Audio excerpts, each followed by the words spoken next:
Hello, this is CRP speaking to you live on this Monday, December 27th, 2021. And yeah, this broadcast was supposed to be on Sunday, but because of reasons, I had to postpone it for a day. I'm sorry about that. You guys know that I take these broadcasts very seriously and the Patreon content very seriously because I consider it very transactional. I deliver the content on a schedule, and you pay me $5 or $10, as the case may be, per month. And when I have to postpone or something, it really is not a good thing. And this past month, December, I've had to postpone webinars twice, which I wasn't too keen on. But with this webinar, we're back on track, back on schedule. And the video that will appear on Wednesday is already recorded and uploaded, and you should be seeing it at 10 a.m. Eastern on Wednesday. Yeah, looking forward to your reaction to that video. And insofar as this webinar, this video is just for the Patreon subscribers because, as you know, the last couple of webinars, I made it like a double thing. Like I put it up on the Patreon, and you guys got to ask questions, and I put it also on the CRP channel. But this one is strictly for you guys. The reason I did it with the other two was because of it felt like public service, to tell you the truth. And this one, no, this is more specialized, and I think that you're really going to enjoy it. It's the topic of corporations and why they are so important. I think that corporations are the most important invention since writing. I'm not kidding. Corporations are an invention. You do keep that in mind. We always think of technology as like an iPhone or a new computer or something like that. No, no, no. Technology can be social institutions. Insurance, for instance, that's another invention. Corporations are an invention. It's a technology, and it's a supremely useful technology. I'm going to do a deep dive into it, and I'm going to explain what the technology is, why it's so useful, and the current problems that we have with this technology. Because, like with all technology, it can be used for good and it can be used for ill. And as of late, it's been being used for ill more than for good. And I'll discuss that and get into it. Yeah. So, as usual, let me just get a +333 from you guys to make sure that you guys can hear me properly. I'd appreciate it.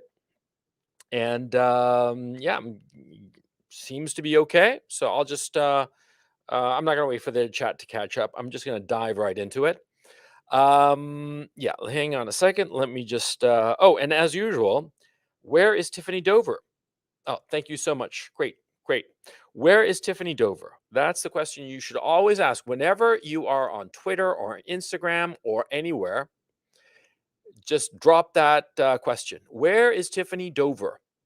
Tiffany Dover for me is like a really important thing because, see, that poor woman, something dreadful happened to her. And I want to know what it is. I think that as a society, we owe it to her to find out what happened to that poor woman. So, yeah, I suspect so as much, but I want the people in authority to have to say it, to have to stand up in front of the cameras and say what happened to her. So, anyway, let's dive into this topic. Corporations are crucial, and they really are.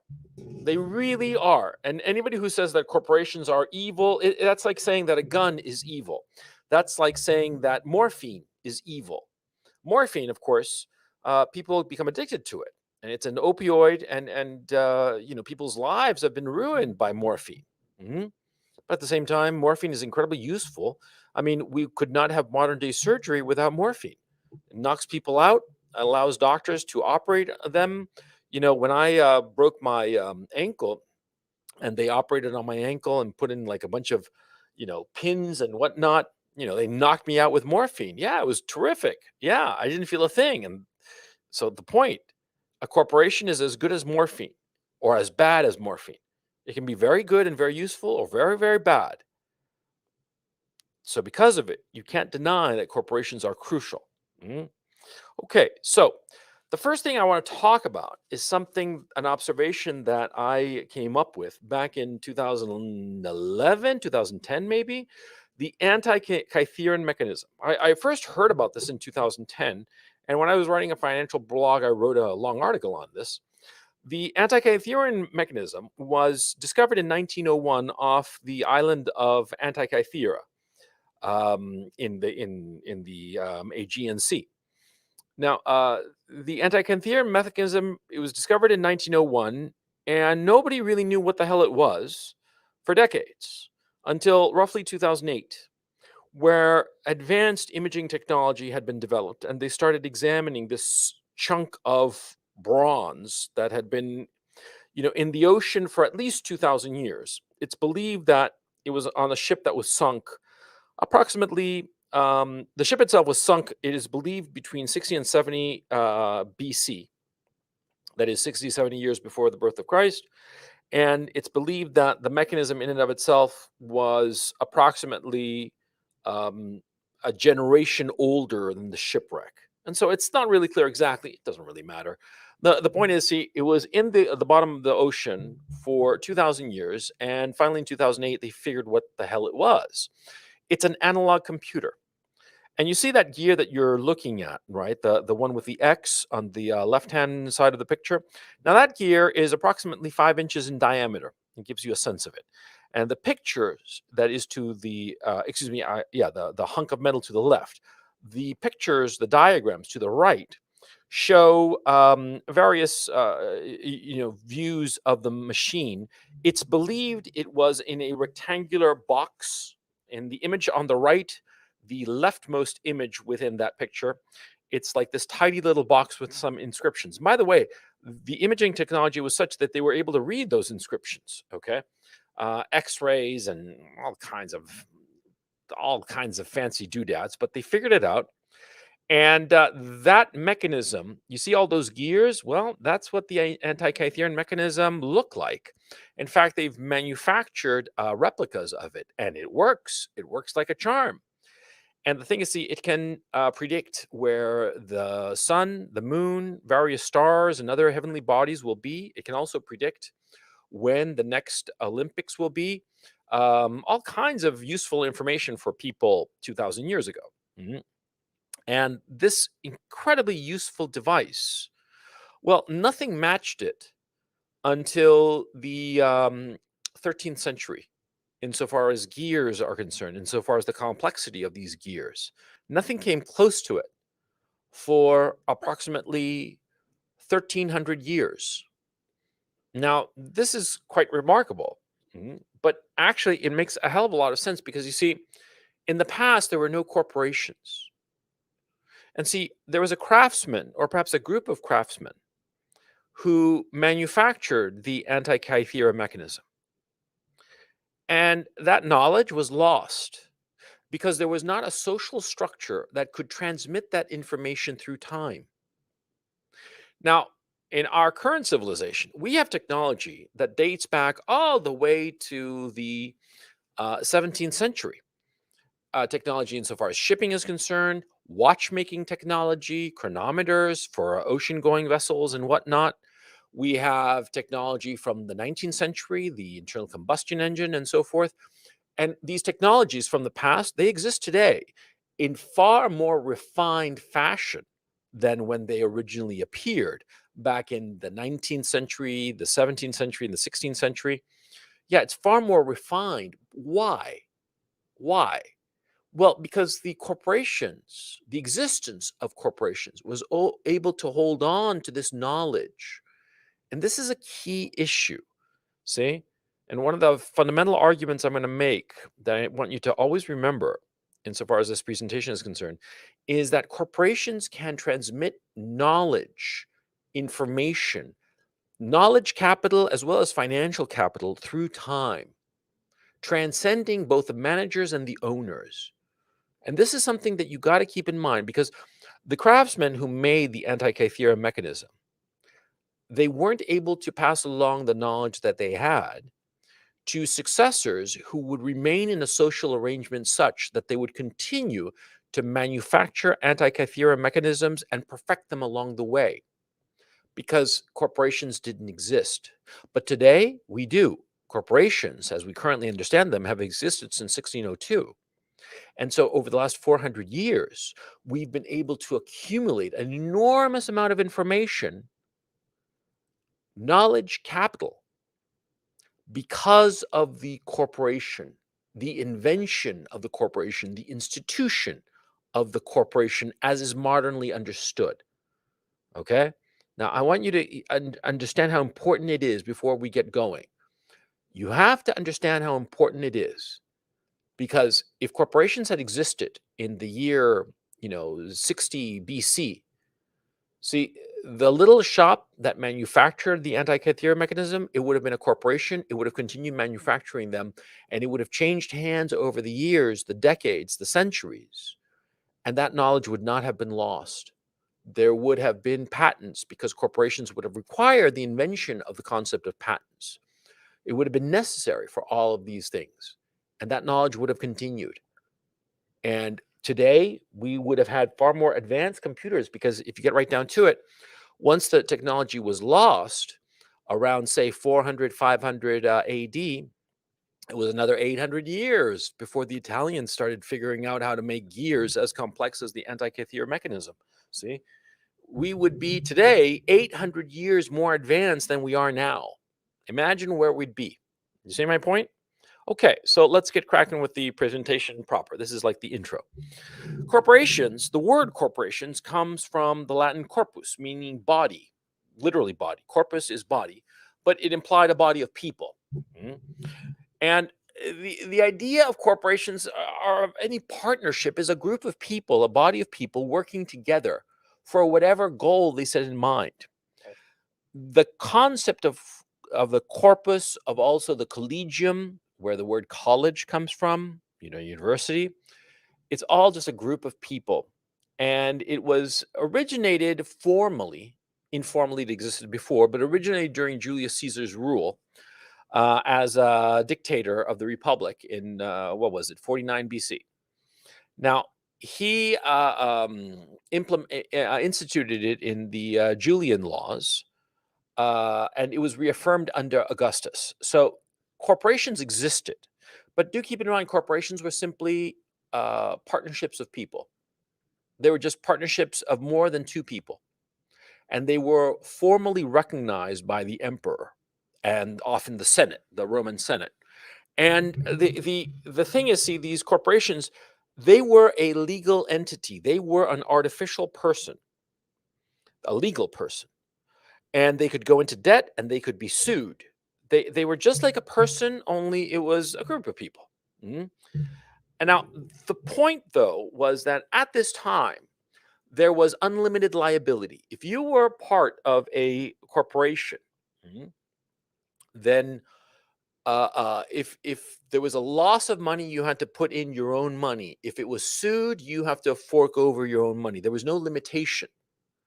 Now, such partnerships do exist today, as a matter of fact, 2,000 years later. And for various reasons, sometimes it is useful to have a corporation with unlimited liability. For instance, a lot of Swiss banks have unlimited liability. It's very, very useful because the bankers, because they have unlimited liability, will tend to be very cautious and very careful because they know that if they fuck up, they're going to be personally wiped out. And of course, that way, people who deposit money with these Swiss private banks, they are confident that their managers, the bankers, are going to be very careful with their money and never do anything foolish. You see? And so that's why unlimited liability companies still exist, because they are socially useful. But for the most part, they don't exist today. Okay. But anyway, to go back to the time of Julius Caesar, the corporate technology, because like I said before, it's a technology. It was lost roughly around 600, 500, 600 AD with the collapse of the Western Roman Empire. Versions of corporations continued in the Byzantine Empire, and there were versions of corporations in China. But what's important for us is that, see, we ourselves in the West did not inherit either the Chinese corporate model or the Byzantine corporate model.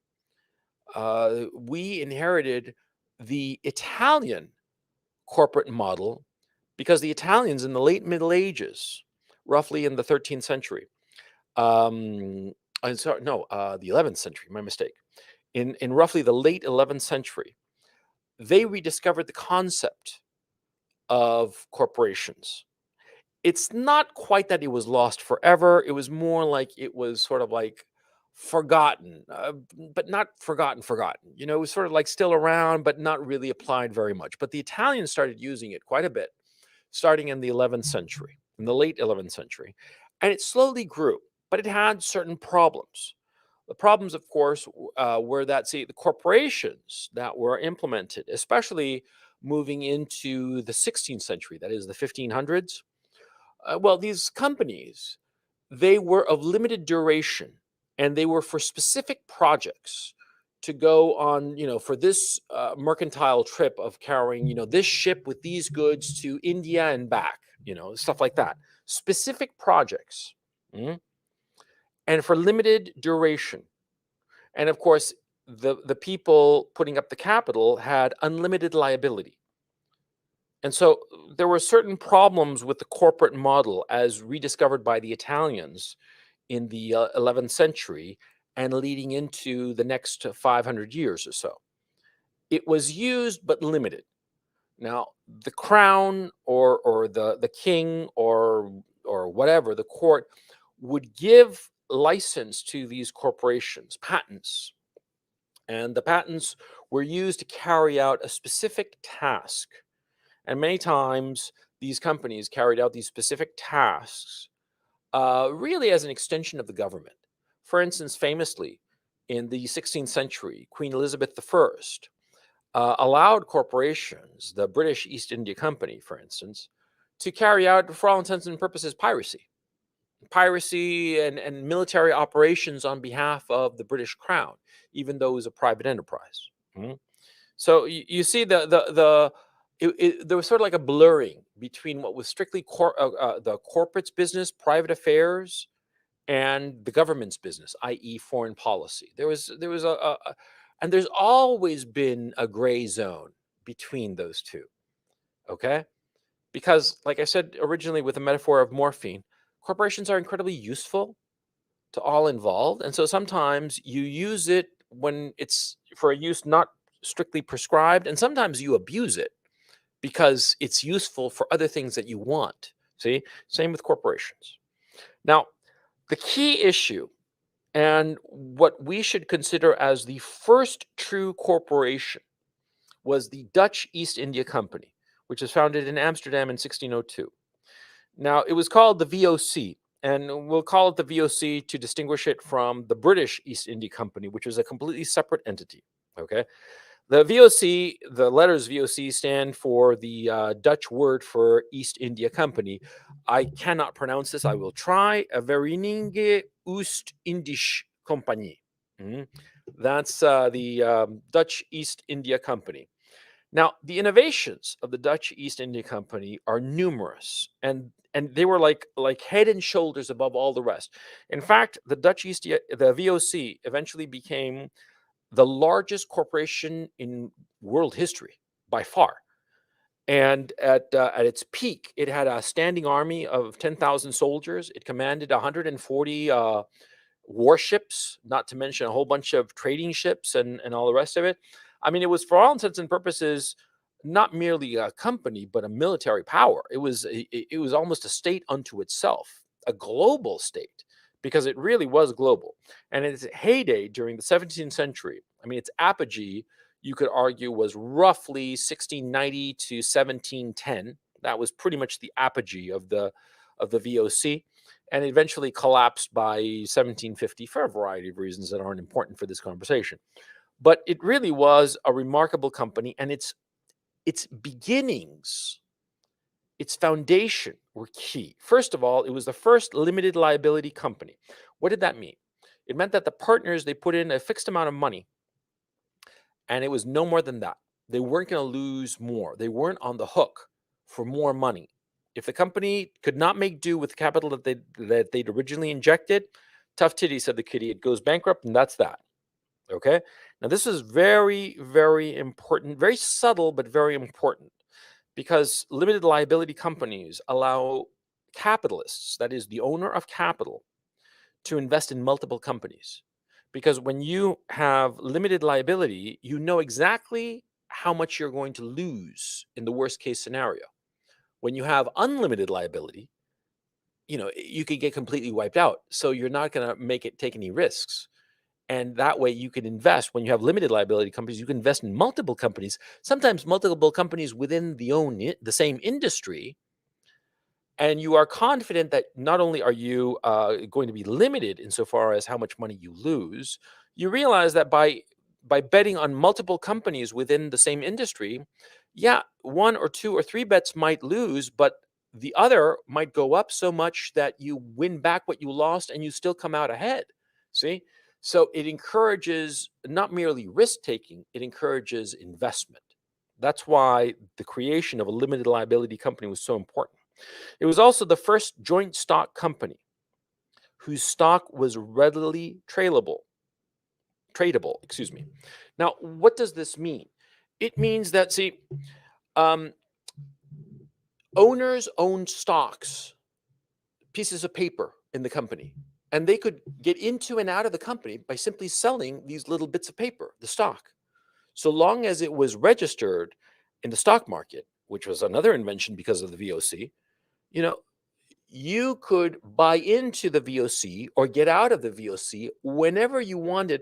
And what's crucial, it did not interfere with the operation of the VOC. I mean, think of it. See, you own a piece of the VOC in the form of stock shares that you hold in your hand. And I meet you at the Amsterdam Stock Exchange and say, hey, I want to buy those shares that you own. And you're like, okay, I'll sell them to you. And I give you money and you give me the shares and we shake hands and we're done with the deal, right? Did this affect the operation of the VOC? Of course not.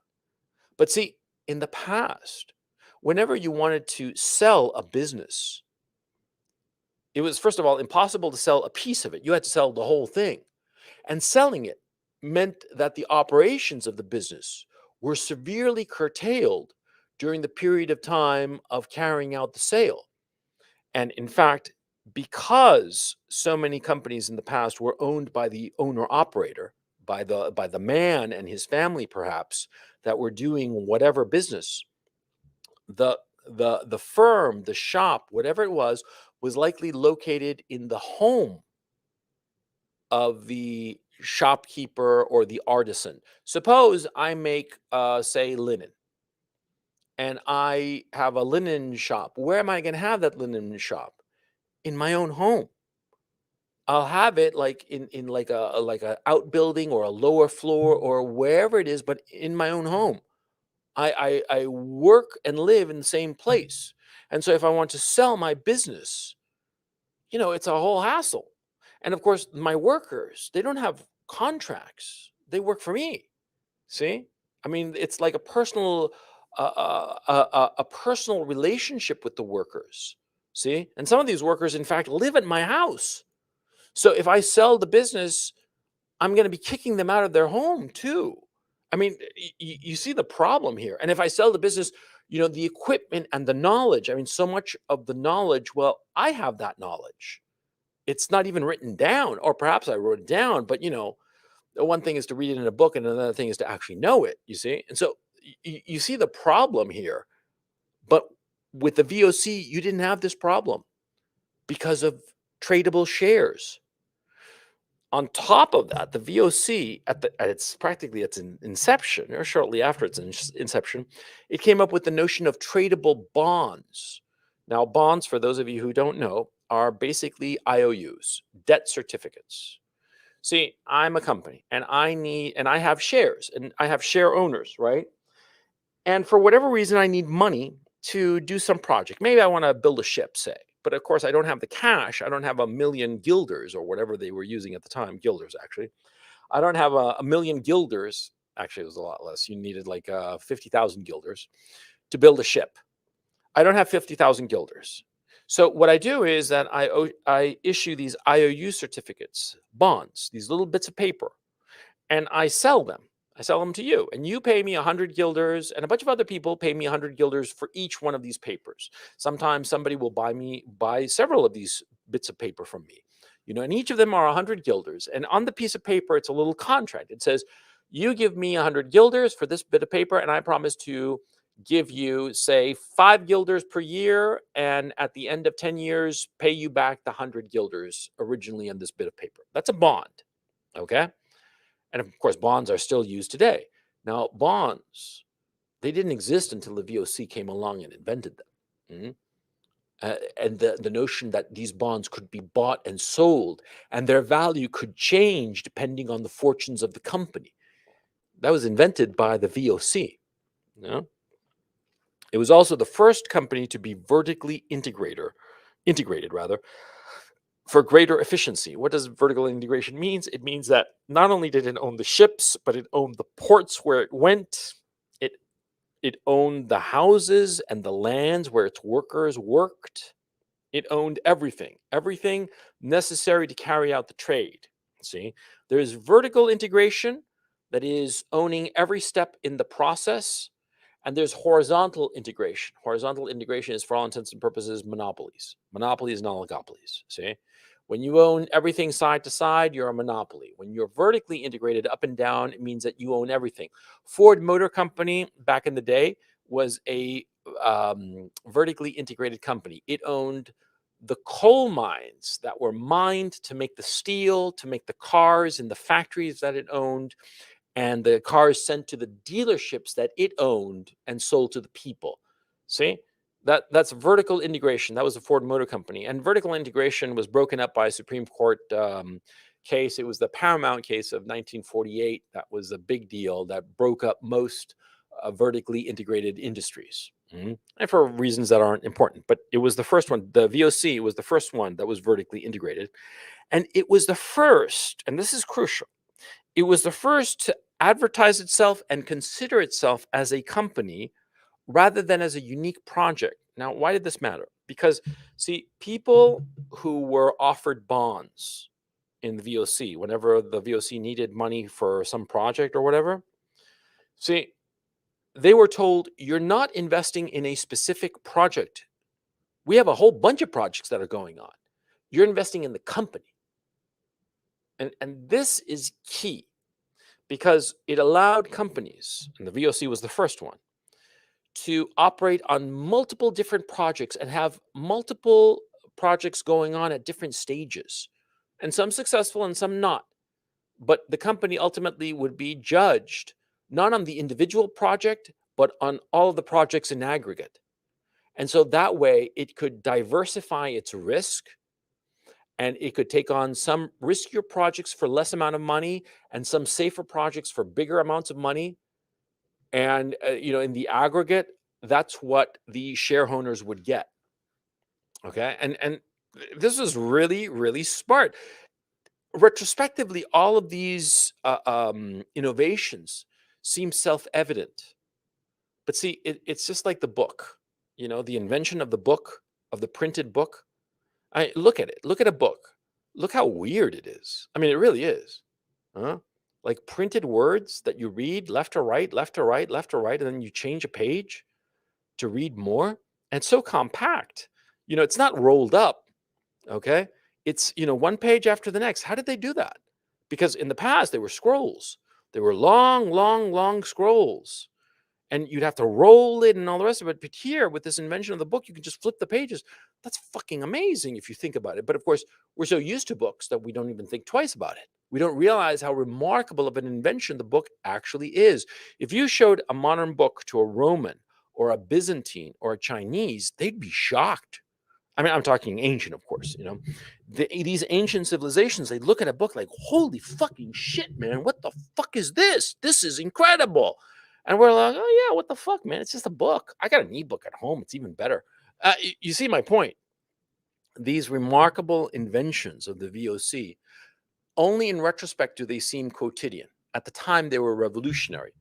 And it's because of these innovations that the VOC became the most powerful and dominant company on the face of the planet in world history for 150 years. Yeah.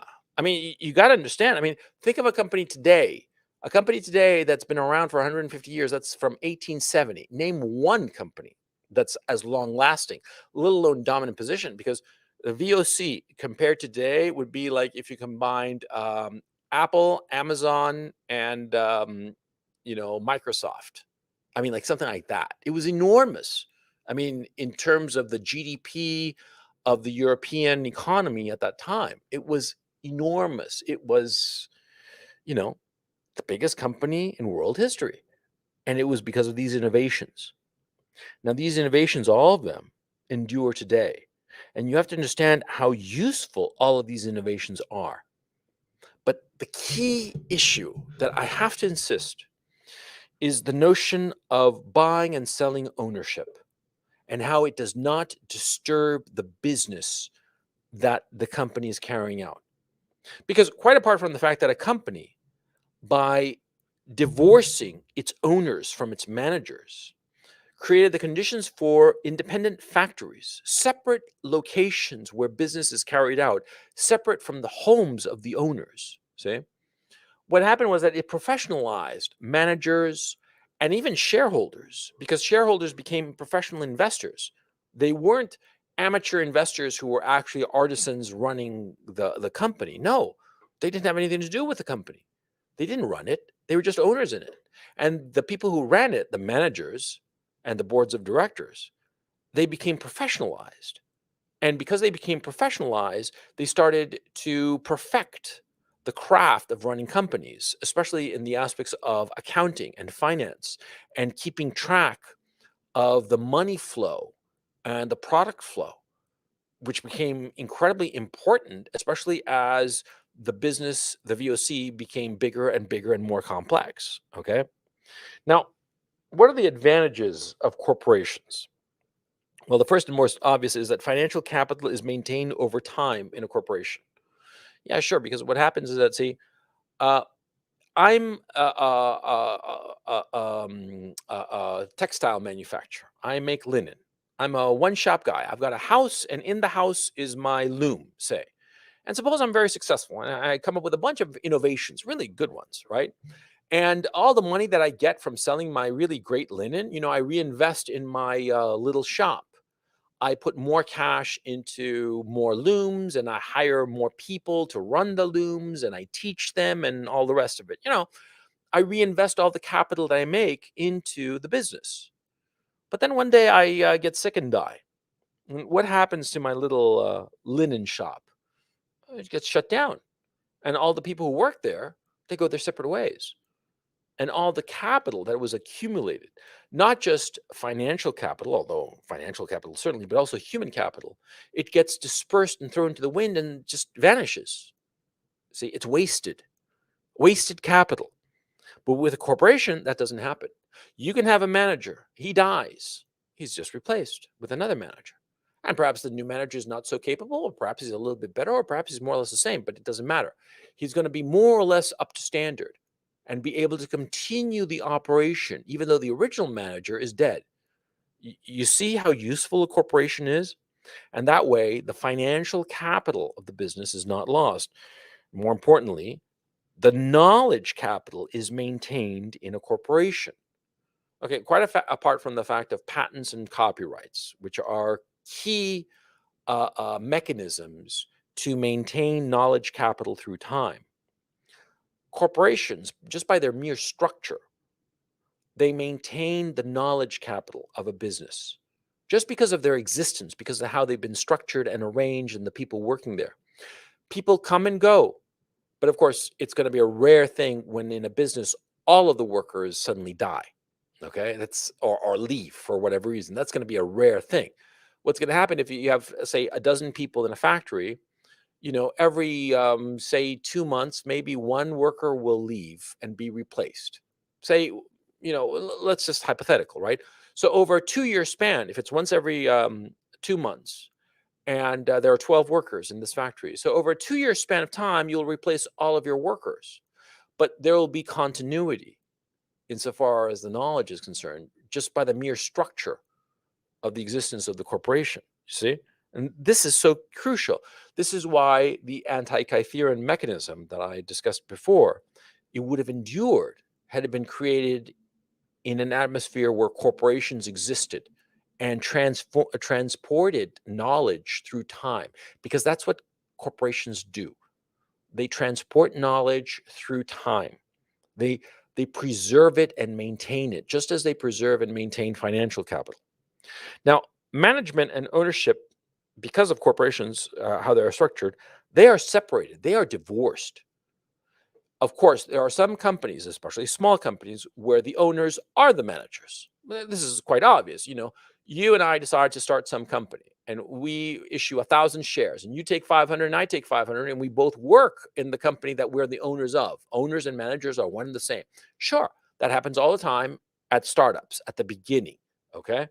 And sometimes it happens with a mature business. So, for instance, the inventor of IKEA, I forget the name of the gentleman, right? He's supposed to be like a Nazi living in Switzerland, some shit like that. Anyway, this old dude, right? He is the owner operator of IKEA, right? But he's got a whole bunch of other managers and all the rest of it, right? But for the most part, management and ownership are separated. You have a professional management and you have the owners. And who are the owners? How do you identify them? They're the people who own the shares in the company. They don't draw a paycheck from the company. Some do, as I said, but for the most part, they don't. You own shares in Apple. I own shares in Apple. Do we work for Apple? You don't, and I don't. See the divorce between managers and directors. And this allows for the managers to become professionalized to the benefit of the corporation and its owners. See? Owners can easily exit the company, as I said before, by simply selling the stock. See? All of this is good. Corporations are excellent for capital allocation because when you have corporations that are following the VOC model, I mean, the reason I put so much time into the VOC and discussing its innovations was so that you get the idea that there were different forms of corporations before, but the modern corporation that you and I understand is basically, blueprinted by the VOC. In a very real sense, the VOC is the progenitor of every single corporation on the face of the planet. Every corporation, because also, as I said before, in India and the Byzantine Empire, they came up with notions similar to the corporation. But the corporations that exist in China today, the corporations that exist in Turkey and what was once the Byzantine Empire, what exists in Russia, in Ukraine, in the Middle East, in Africa, everywhere else, they all descend from the VOC, from the model created by the VOC in Amsterdam. Okay? So anyway, to go back to the advantages of corporation, it's good for capital allocation because capital can be allocated to several corporations in the same or similar industries, leading to greater competition, as I discussed previously. And since liabilities are limited, capital is protected even when some venture fails, as I explained before. Now, it's good for labor because in a corporate structure, workers have long-term contracts that go beyond the life of the owner. In the past, if you worked for a shop, if you were just an employee, not necessarily an apprentice, the shop owner died, the textile manufacturer dropped dead, some donkey kicked him in the head and killed him dead. Well, that's it. You're shit out of luck. Yeah. You don't have any continuity in your employment. With corporations, that doesn't happen. You have long-term work contracts. And of course, the corporation needs to give these written formal contracts to workers so that when ownership is transferred of the corporation via the share owners can know who works for the corporation and under what circumstances because of the need for corporate transparency.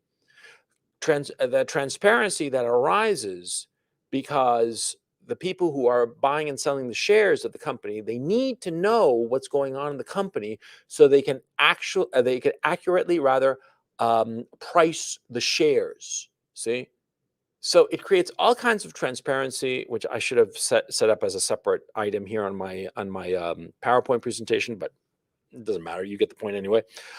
It creates transparency. It creates predictability for the worker because he has a written contract, and that contract is necessary so that the corporate directors can show the share owners what's going on within the company and who's employed and why and for what reason, what responsibilities they have to carry out. Because the workers have long-term work contracts to emphasize transparency, this prevents abuse of the workers by the owner. See, in the past, an owner didn't have to tell his workers shit. And he could say, oh, we're losing so much money and we're bankrupt practically, and I have to cut your wages. And what's the worker going to do? Nothing. because he doesn't really know, because the owner doesn't let him see the sales figures.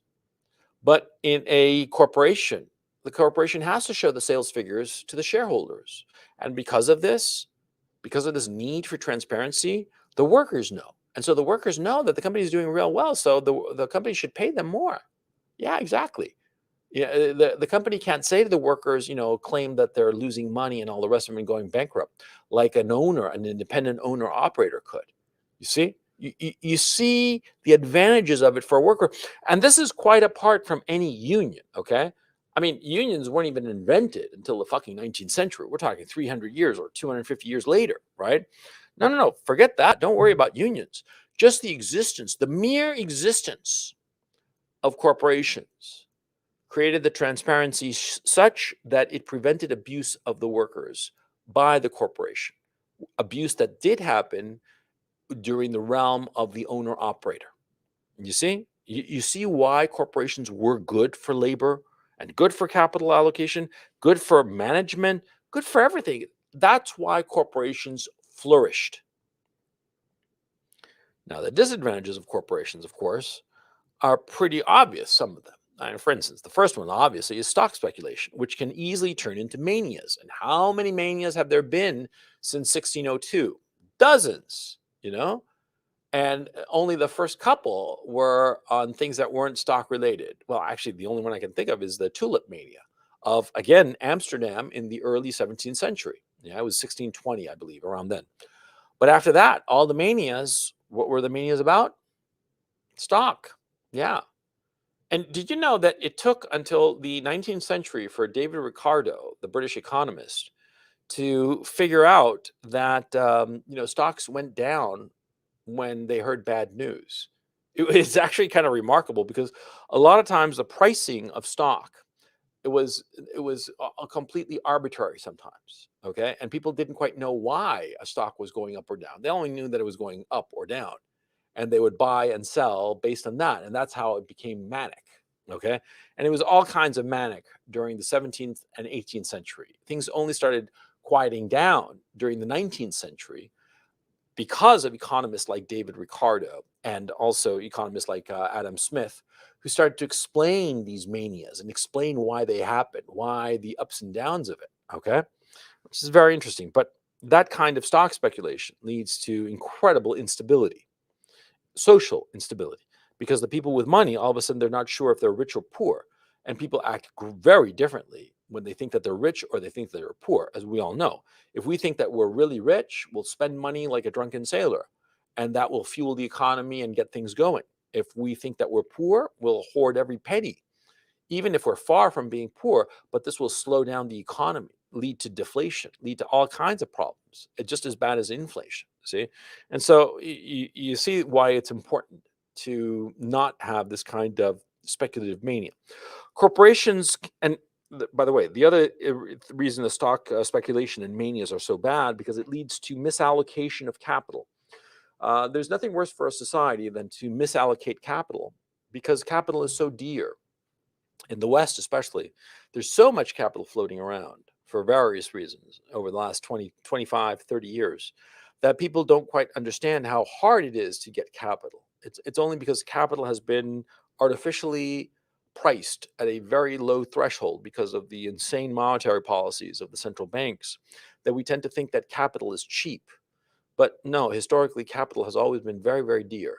And people have always been very, very nervous about investing in anything. Okay.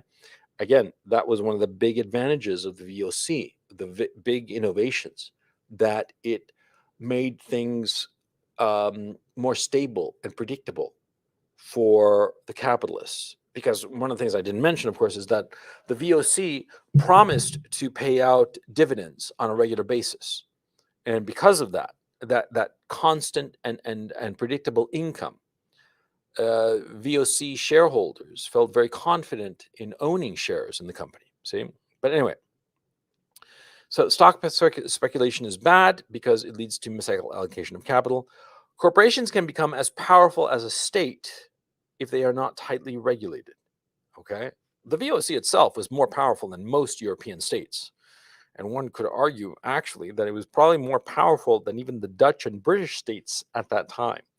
I mean, it really was. At its apogee in the mid 17th century, late 17th century, it was a force to be reckoned with.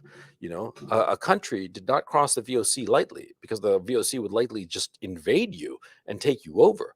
Okay, and that happened on a number of occasions in East Asia.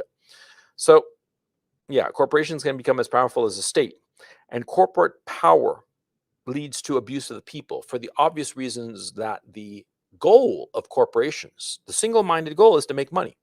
That's the object of it. That's why you're setting it up, to make money. There's no other reason to set up a corporation except to make money. See? And you could say that, oh, social good, and I want to do something that's really meaningful for people. Yeah, but fuck off, man. The whole point of it is to make fucking money. Okay. And if you get those other things, that's all good and fine. But let me ask you honestly, you set up a company and you're like claiming, oh, I want to do social good and help the environment and help poor people and all that good shit, right? But if it belches smoke, and murders little babies in Africa, right, and does all kinds of other shit and leads to neo-Nazis, but it delivers a 20% return on investment every year, well, what you gonna do, huh? Yeah, you're gonna invest in it. You're gonna own it. You're gonna operate it. You're gonna be happy as fuck, and you'll be like, oh well, sucks about the environment and those poor little African babies and the neo Nazis and all. But dude, I'm rich. Of course. See, I mean that's the whole point of these fucking corporations, to make money. And that, of course, leads to abuse of the people unless it's tightly controlled by some more powerful actor, i.e., the state, the government. Okay. Now, as I said, corporations have no other incentive than to make money to shareholders. Therefore, it can easily become rapacious or be co-opted by bad actors. Environmentalists, for instance. That's what's happening right now, by the way. Okay.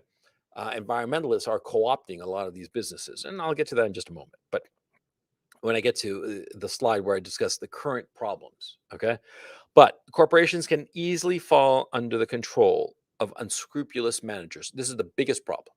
This is the single biggest problem of any corporation, okay? Because bad managers can make a corporation break the law, and yet they skate away scot-free. And this happens all the time. Look up Google right now, if you will. Oh, by the way, I just have to check to make sure that everything is copacetic.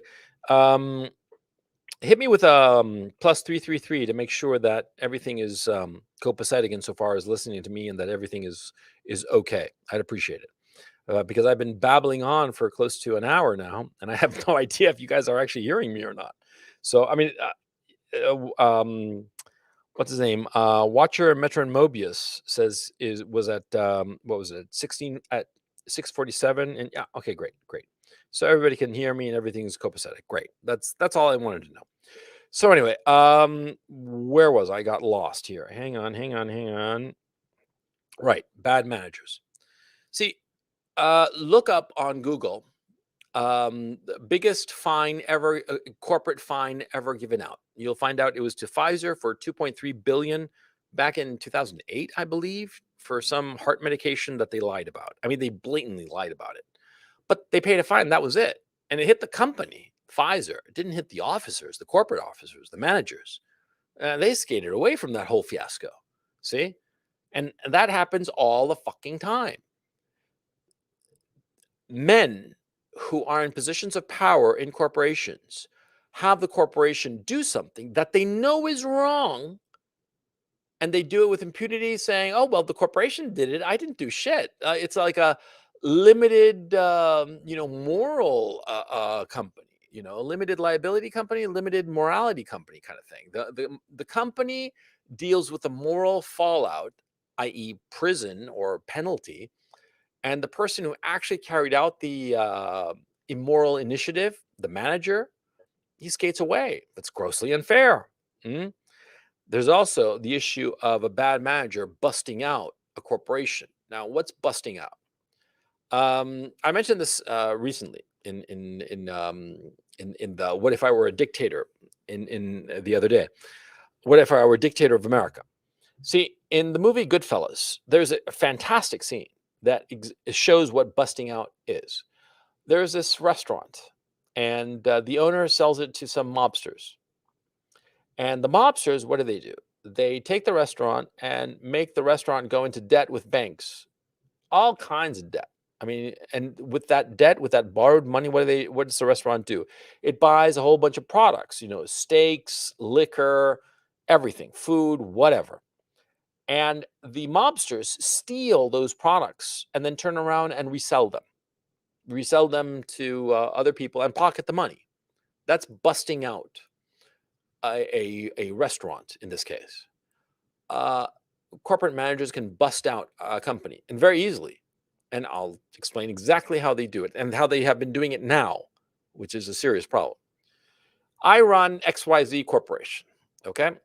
And so I'm the CEO. And in my contract, my CEO contract, it says that if the stock is currently 50 as I take over, right? But if I, because of what I do, raise the stock price to 75, I get a $5 million bonus. And if I raise the stock price to 100, I get a $20 million bonus. And if I raise it to 200, I get a $200 million bonus. So what do? Very simple. I take XYZ Corporation and I don't do shit insofar as its products. I don't improve the products or do anything or improve advertising. Fuck that. I don't bother with that. No. What I do is I take XYZ's good credit and the cheap money that's available right now because of what the central banks are doing, and I go into debt. I either go to the bank and get cash or I issue bonds at very, very low interest rates, 2, 3%, right? And I issue a whole bunch of bonds and I take these bonds, sell them and get the cash, right? And with the cash, what do? I do a stock buyback, okay? And I do what's known as a reverse stock split, okay? So I take the cash and I go out into the market, the open market for stocks, and I buy back the stocks in XYZ. And so because I'm a big buyer of the stock, what happens when all of a sudden there's a lot of money chasing a fixed number of some asset? That asset goes up in price, right? So I go into debt, I make XYZ go into debt, and with that money, I buy up the shares in XYZ. And the shares in XYZ, of course, they go up in value. I mean, they blow past 75, blow past 100, they crawl all the way up to 200. Because, of course, as I'm trying to get it to 200, I keep on borrowing more and more money. And as I borrow more money and I use that money to buy shares, there are fewer shares on the market. And what I do is, as I buy these shares, I retire them, right? And so what happens is that there are fewer shares and people know there are fewer shares. And so the price of XYZ goes up. The other owners of XYZ are happy because they owned a stock that before was roughly $50, and they watch as it goes up and up and up, and they're cheering and they're congratulating the CEO in raising the stock price. And the stock prices goes all the way up to $200 per share. And so that CEO gets his bonus of $200 million. And what does he do then? He promptly retires, of course, and he names his successor. And it's usually some dumb woman.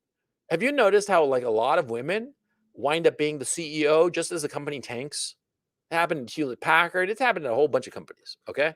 See, these dumb fucking broads, right? They're so fucking stupid. They don't realize that they're being set up as the fall guy or the fall gal, as the case may be, by the previous managers, the previous CEO. See? And see, it's not just the CEO that gets a bonus, of course. It's the CFO, the chief financial officer, the COO, the chief operating officer, the marketing guy, everybody. They all conspire. Even the board of directors sometimes gets in on the action because as members of the board, they also get bonuses based on stock performance. Because what's happened, Alan Greenspan made the price of stock like some sort of weird religion. Well, we'll get to Alan Greenspan in just a moment. I mean, the guy is evil as far as I'm concerned. Alan Greenspan is the reason that corporate America and corporate Europe and corporate Oceania are just a complete disaster zone, and why the corporations today across the West are just total fucking disaster. They look sound, they look okay from the outside, and you're like, well, they're not corrupt. Fuck you. They are corrupt as fuck, only it's legalistic. It's all legal. It's grossly immoral because you know what I'm describing to you, how these CEOs, I mean, instant poll here. How many of you guys think that this is immoral as fuck? This notion of borrowing money to prop up the stock of price. How many of you think it's immoral as fuck? Say IMF if you think it's immoral as fuck, and write A-OK if you don't have a problem with it. I'll wait for a chat to catch up. But see, this is what's going on. This is exactly what's going on. Yeah, they prop up, they bust out the companies. See, IMF if you think that it's immoral as fuck. A-OK if you think that it's fine.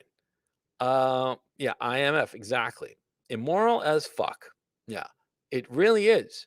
So anyway, this is what companies are doing. And it's not just one company, it's all of them. Okay. And I'm not kidding. You might think that I'm like bullshitting and that no, it can't be like that. Oh, you're exaggerating. You know, it can't be like all of them. Fuck you. It's all of them. All of them. Okay. They're doing this on purpose. See, to prop up the price of the stock so that they can make more money. And it's especially true with the mid-sized companies. See, because with the bigger companies, it's harder to get away with this bullshit because there are a lot of eyes on a big company, like say Apple. See, there are a lot of eyes on Apple, so it doesn't happen there. Or like Tesla, for instance. Tesla, it would be impossible for Elon Musk to pull this stunt at Tesla for the simple fact that there's so many eyes on him and so many people have been trying to short Tesla and have gotten their asses handed to them. I mean, they really, really, really want blood. They want Elon Musk's head on a pike, right? But of course, the problem is that they can't do it, and Elon Musk can't do this move. He might want to do this move, but of course, it's exceedingly dangerous. And Elon Musk has a big position in Tesla, so he can't leave the company behind. See, so he's not going to do this kind of shit. See, because a guy who owns a big chunk of the company, he's never going to do this. Like Zuckerberg, for instance, who owns a big chunk of Facebook, he'd never do this. Even if Facebook were like a small company that nobody pays attention to, he'd never do it because owners, CEOs who are big shareholders, right? They would never do this because they understand that it would kill their company. Not right away, of course. It'll take a while. Okay. It'll take a while and the debt will mature and then the company won't be able to service it. And then the company will go bankrupt. But that's like 5-10 years down the road, or perhaps not that long. Perhaps it's like 2 to 4 years down the road. But see, the guy who pulls this, the CEO and his executive group who pulls this bullshit, they're going to be gone in 2 to 4 years. And they know it. In fact, they're planning on it. They're planning on the second they get their big bonuses to split the scene. See, that's their goal, to prop up, to bust out the joint.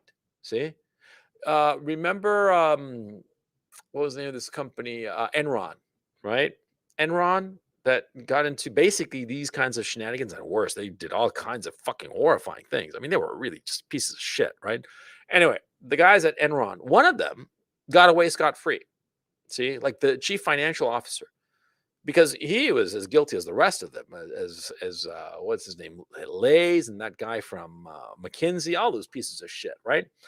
But the thing is, he exited early, so he wasn't around when the indictments came down, and he was able to walk away with his entire money, scot free, no problems whatsoever. See, it's an issue of knowing when to leave, okay? And a lot of these fucking assholes. I mean, the thing is, see, I know a lot of guys like this. I went to college with a lot of these fuckers. Okay, a lot of these guys, they're so fucking stupid. They're so fucking greedy. On top of it, they pull this stunt, right? They pull this stunt. They raise the stock price to 200, and they get their $200 million bonus, right? And you know what they think? They don't think quit while I'm ahead. No, they don't think that. They think instead, oh, it works so well. Let's do it again. And they start to convince themselves that they're actually good managers. I'm not kidding. These fuckers start convincing themselves that they really know what they're doing, when what they're doing, of course, is just busting out their own businesses. These guys, and you don't believe me, I'm sure. I'm telling you, man, this is the truth. Why would I lie? Okay, I mean, why would I lie and tell you something that's not factually accurate? It doesn't serve me. Okay, I'm telling you, this is the shit that happens in corporate America, in the corporate West, all the fucking time. And if you're from Europe, don't give me this bullshit that it doesn't happen in Europe. Fuck you. I know for a fact it happens in Germany, in Austria, in Switzerland. The Swiss, man, they are fucking pieces of shit insofar as this kind of shit is concerned. And don't even get me started with the Brits. I lived in fucking London. I saw it up close and personal, motherfucker. Fuck you. Okay? I'm telling you. The companies in the West, they all do this. Okay? And the only companies that don't do it are companies where you've got an owner or you've got a CEO or a chairman of the board of directors or somebody who owns a sizable piece of it. And see, when you own a sizable piece of a company, right? Um, this is how you make money off of it. Okay, say you're Elon Musk, you own a whole boatload of shares in Tesla or whatever. Or let's not do it with Elon Musk. Let's do it with XYZ. It's easier, and I can do hypotheticals and no problem. Okay, so you own, say, just for the sake of argument, 10% of what you call it, XYZ, a company that is worth the book value of all its shares is, just hypothetical, it's $15 billion. Okay. And you own 10%. So your share is worth $1.5 billion. You're a billionaire. You're a billionaire. There you are. You own these shares and they make you a billionaire. Now, of course, you don't have cash. You just have the shares, right? So what do? I mean, how do you, like, enjoy this $1.5 billion that you've got, right? But without selling the shares. Simplicity itself, Kimosabi. What you do is you borrow money from a bank against these shares. Of course, you don't put all of the shares as collateral. Say you need like $100 million to buy like a yacht and set up a nice mistress or two or three and a few other doodads and whatnot, nice clothes and a few Rolexes, right? Some shit like that. You won't need $100 million, right? The boat is going to be like 80 million, right? That's going to be the big ticket item. And believe me, you don't want to get a boat, because the two happiest days of a life of a boat owner are the day he bought it and the day he sold it, because boats are a nightmare. But anyway, you need 100 million. So what do? You take shares that are worth 100 million and you put them up as collateral. Okay? And what happens is that, see, you try to raise the price of XYZ stock. See? Say you put up enough shares to cover 100 million, right? And you goose up the price of the stock. Now, the stock now that you put up as collateral is worth more. So you can borrow more money to pay off the previous loan. And that in Spanish, we call them getting on a bicycle, which, makes a lot of sense. See, you're getting on a bicycle of, like, basically revolving loans, paying off the old loans and getting more money as the price of the stock rises. See? And that's how a lot of these people who have big positions get the cash to indulge the billionaire lifestyle. See? They don't sell their shares. They borrow against it, and then they borrow some more as the price of the share rises, because they rehypothecate the loans that they have for a bigger loan. And they take that bigger loan, say the price goes up, like, say, 20%. Okay? So the shares that covered a $100 million loan, now they're worth 120 million. So they borrow 120 against those same shares. And they get the 120, they rehypothecated the collateral, that is the shares. They take the 120 that they get, they pay off the 100 million that they borrowed before, plus a little interest, say, I don't know, 5 million, 10 million, 20 million, it doesn't matter. Okay. They pay it off and they're left over with some change, right? I mean, in this hypothetical, they originally had borrowed 100 million against the shares. The shares went up 20% in value. So now they borrowed 120. They took the 100 and 100 of those 120 and paid off the old loan. They're left with 20 minus the interest. Let's say, to make the math easy, they paid off 5 million in interest. So now they're left with 15 million that they can spend on whatever the fuck. See? And then as the share goes up in price some more, say it goes up, another 20% of the original price. I don't want to do 20% of 120, because then I'll have an aneurysm as I'm trying to explain this and do the math in my head. So all of a sudden now what they do is that they borrow 140, because it's risen, another 20% from the original value, and it's now worth 140 million. They borrow 140, take 120 plus the interest, say another 125, pay off the second loan, and they're left with another 15, and they go and do more shit. You see how it works? See? That's how rich people live off of their shares. They never sell the shares. And why do they not sell the shares? Well, because you see, if you sell the shares in the company, you have to pay capital gains tax. And so if you started a company, originally the shares were worth nothing. They were worth, or for all intents and purposes, nothing, right? And so maybe they started out, I don't know, just to make they start off as worth $1 million, but now they're worth 140 million. So you'd be paying taxes, capital gains tax on $139 million, right? That's like, a third or half. It depends on your jurisdiction and a bunch of other factors that aren't important for this conversation, but you'd be losing all that fucking money. See, half of it or a third of it or however much the capital gains tax is. You don't want to do that. Fuck no. Of course not. See?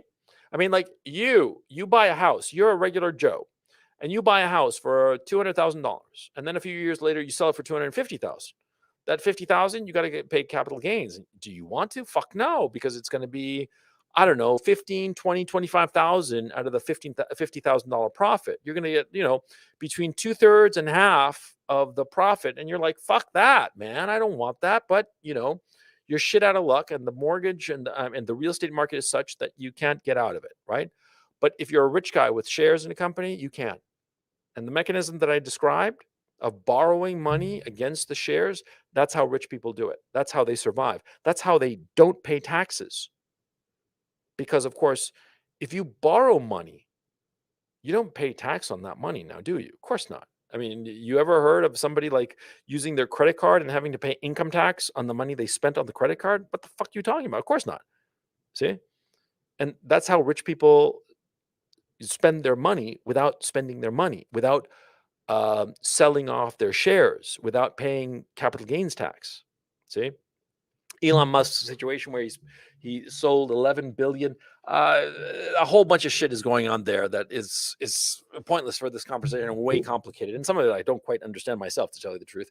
But the key issue is that's not important. Forget about that. And anyway, if he's paying 11 billion, I can assure you that it was a strategic payment, and he'll probably never have to pay anything for like a fucking boatload of time. Okay, he's probably set it up in such a way. I mean, the guy's a sharp customer. Okay, look at Trump. Trump legally has not paid a fucking dime in taxes for decades, right? Because he figured out how to maneuver the tax code in such a way to do things that are perfectly, perfectly legal and not pay a dime in tax and not be prosecuted, because he knows that people want to prosecute, and he's got a big fucking target on his back, especially insofar as taxes are concerned, right? I mean, everybody wants to see him on the left, wants to see him in jail for tax evasion, but he's been squeaky clean about it because he took advantage of the tax code and using goodwill, which is another thing that I fucking despise. But anyway, that's not important. The important thing, this is how rich people protect their assets, their ownership in a company, and live high on the hog and don't pay income tax. Okay, that's how they do it. But of course, this system, it works like a charm so long as the price of the stock goes up. It goes down and they're shit out of luck. See, and they're seriously shit out of luck. Okay, and that day, I think it's actually going to come pretty soon, man. But okay, that's another conversation. Let me go back to my presentation because I went way off track, right? Yeah, disadvantages of corporations. Corporations have no other incentive rather, than to make money to shareholders. Therefore, it can easily become rapacious or be co-opted by bad actors like environmentalists. Or corporations can easily fall under the control of unscrupulous managers. That's where I was at, okay? And bad managers can bust out a corporation. Yeah, that was the last thing I had discussed before going off on that weird tangent. But chat, you tell me, was it worth it to go on that long rant about how rich people, make money and get money, spend it, but don't pay a dime in taxes and don't lose any of their assets? Was it worth it to you? Was it as good for you as it was for me? I hope so. Tell me yes or no. Anyway, let's go on to the third slide. Okay. Now, the current corporate problems, and they're myriad and they're very important. Well, first of all, corporations' basic aim to make money leads to social harm as well as ideological manipulation in the name of combating such rapacious greed. Okay. You see, a company just wants to make money. So it doesn't give a fuck about environmental disasters. It doesn't give a fuck about labor arbitrage. Labor arbitrage is when you look for a country where the labor force is just as good as the labor force you have back home, but cheaper. And so you move your factory there, and the people back home, fuck them. They're out on the street, unemployed, and their town just becomes a ghost town, and they all get addicted to opioids, and fuck them, it's their problem. Okay? Because again, corporations, they're all about making money. That's the whole point of them. Okay? Corporations are very good at technological innovations, more efficiencies. Yeah, but all of that happens as a byproduct of the search for profits. See? And there's nothing wrong with that. Okay. Lots of times you have very, very good side effects from, pursuits that are less than noble. I mean, frankly, pursuing money, that's less than noble objective, right? But technological innovations that improve the lives of everybody, that give people employment and dignity and pay for food and all the rest of it, this is laudable goals. So harnessing bad impulses in order to get good outcomes, this is a good thing. In fact, it's the basis of Western philosophy. The first true Western philosopher is Machiavelli, of course. I mean, the first true modern philosopher is Machiavelli. And why is Machiavelli important with the prince and all that shit? Because Machiavelli was the first philosopher to look at people as they are and not as we wish them to be or to idealize them. Machiavelli was the first philosopher who said, look, people are like this. And so to get what you want, you got to maneuver and manipulate the bad impulses that they have in order to get the outcomes that you desire. After all, when he wrote The Prince, he was writing a practical book for a prince on how to rule. And so he had to be very realistic about people. And his whole notion was use people's deficiencies, their defects, their vices, use them to your advantage. Now, if you think about it, the American Constitution is based on Machiavelli because, see, the separation of powers and the system of checks and balances, what's that? It's basically counting on the fact that the executive, the legislature, and the judicial are going to be trying to fuck each other over. And so if you create a round robin situation where they are checking each other all the time, you are making their bad impulse, i.e., their desire to fuck each other over and get more power, you are using that as the driver for a stable and beneficial political organization. This is straight out of Machiavelli. Of course, Machiavelli didn't come up with this idea. It was James Madison. James Madison revised shit that had been around for a few decades before, but that's not the point. The point is, see, they used bad impulses for positive goals.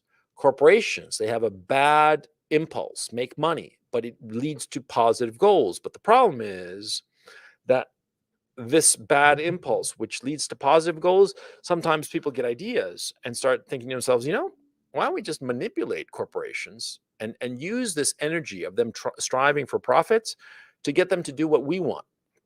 And that's why you get this whole corporate social responsibility bullshit. People aren't paying enough attention to this shit. Corporate social responsibility, I put it in quotation marks there in the presentation. These initiatives push a philosophical, ideological agenda that is at odds with the company's goal of making money, because it is. Because, see, the corporate social responsibility bullshit obliges corporations not only to pay workers a fair salary, it doesn't even oblige them to do that, by the way. I mean, if it did, well, at least that'd be laudable, but no. It pushes companies to do diversity, inclusion, and equity shit. It pushes companies to hire more blacks, irrespective of whether they are competent or not, and not just blacks, but all POC, except Asians. See? Oh, yeah. I mean, it pushes all kinds of ideological bullshit down the throat of companies, and the companies are having to do it because a lot of the big investment firms and hedge funds are run by people who insist that companies have to have this corporate social responsibility bullshit, or else they won't invest in their bonds. And that's why a lot of companies push this woke agenda bullshit. I mean, you saw some picture of fucking like, some gay Santa shit the other day, right? I forget what the fuck it was for, right? Why do you think that companies are pushing that shit?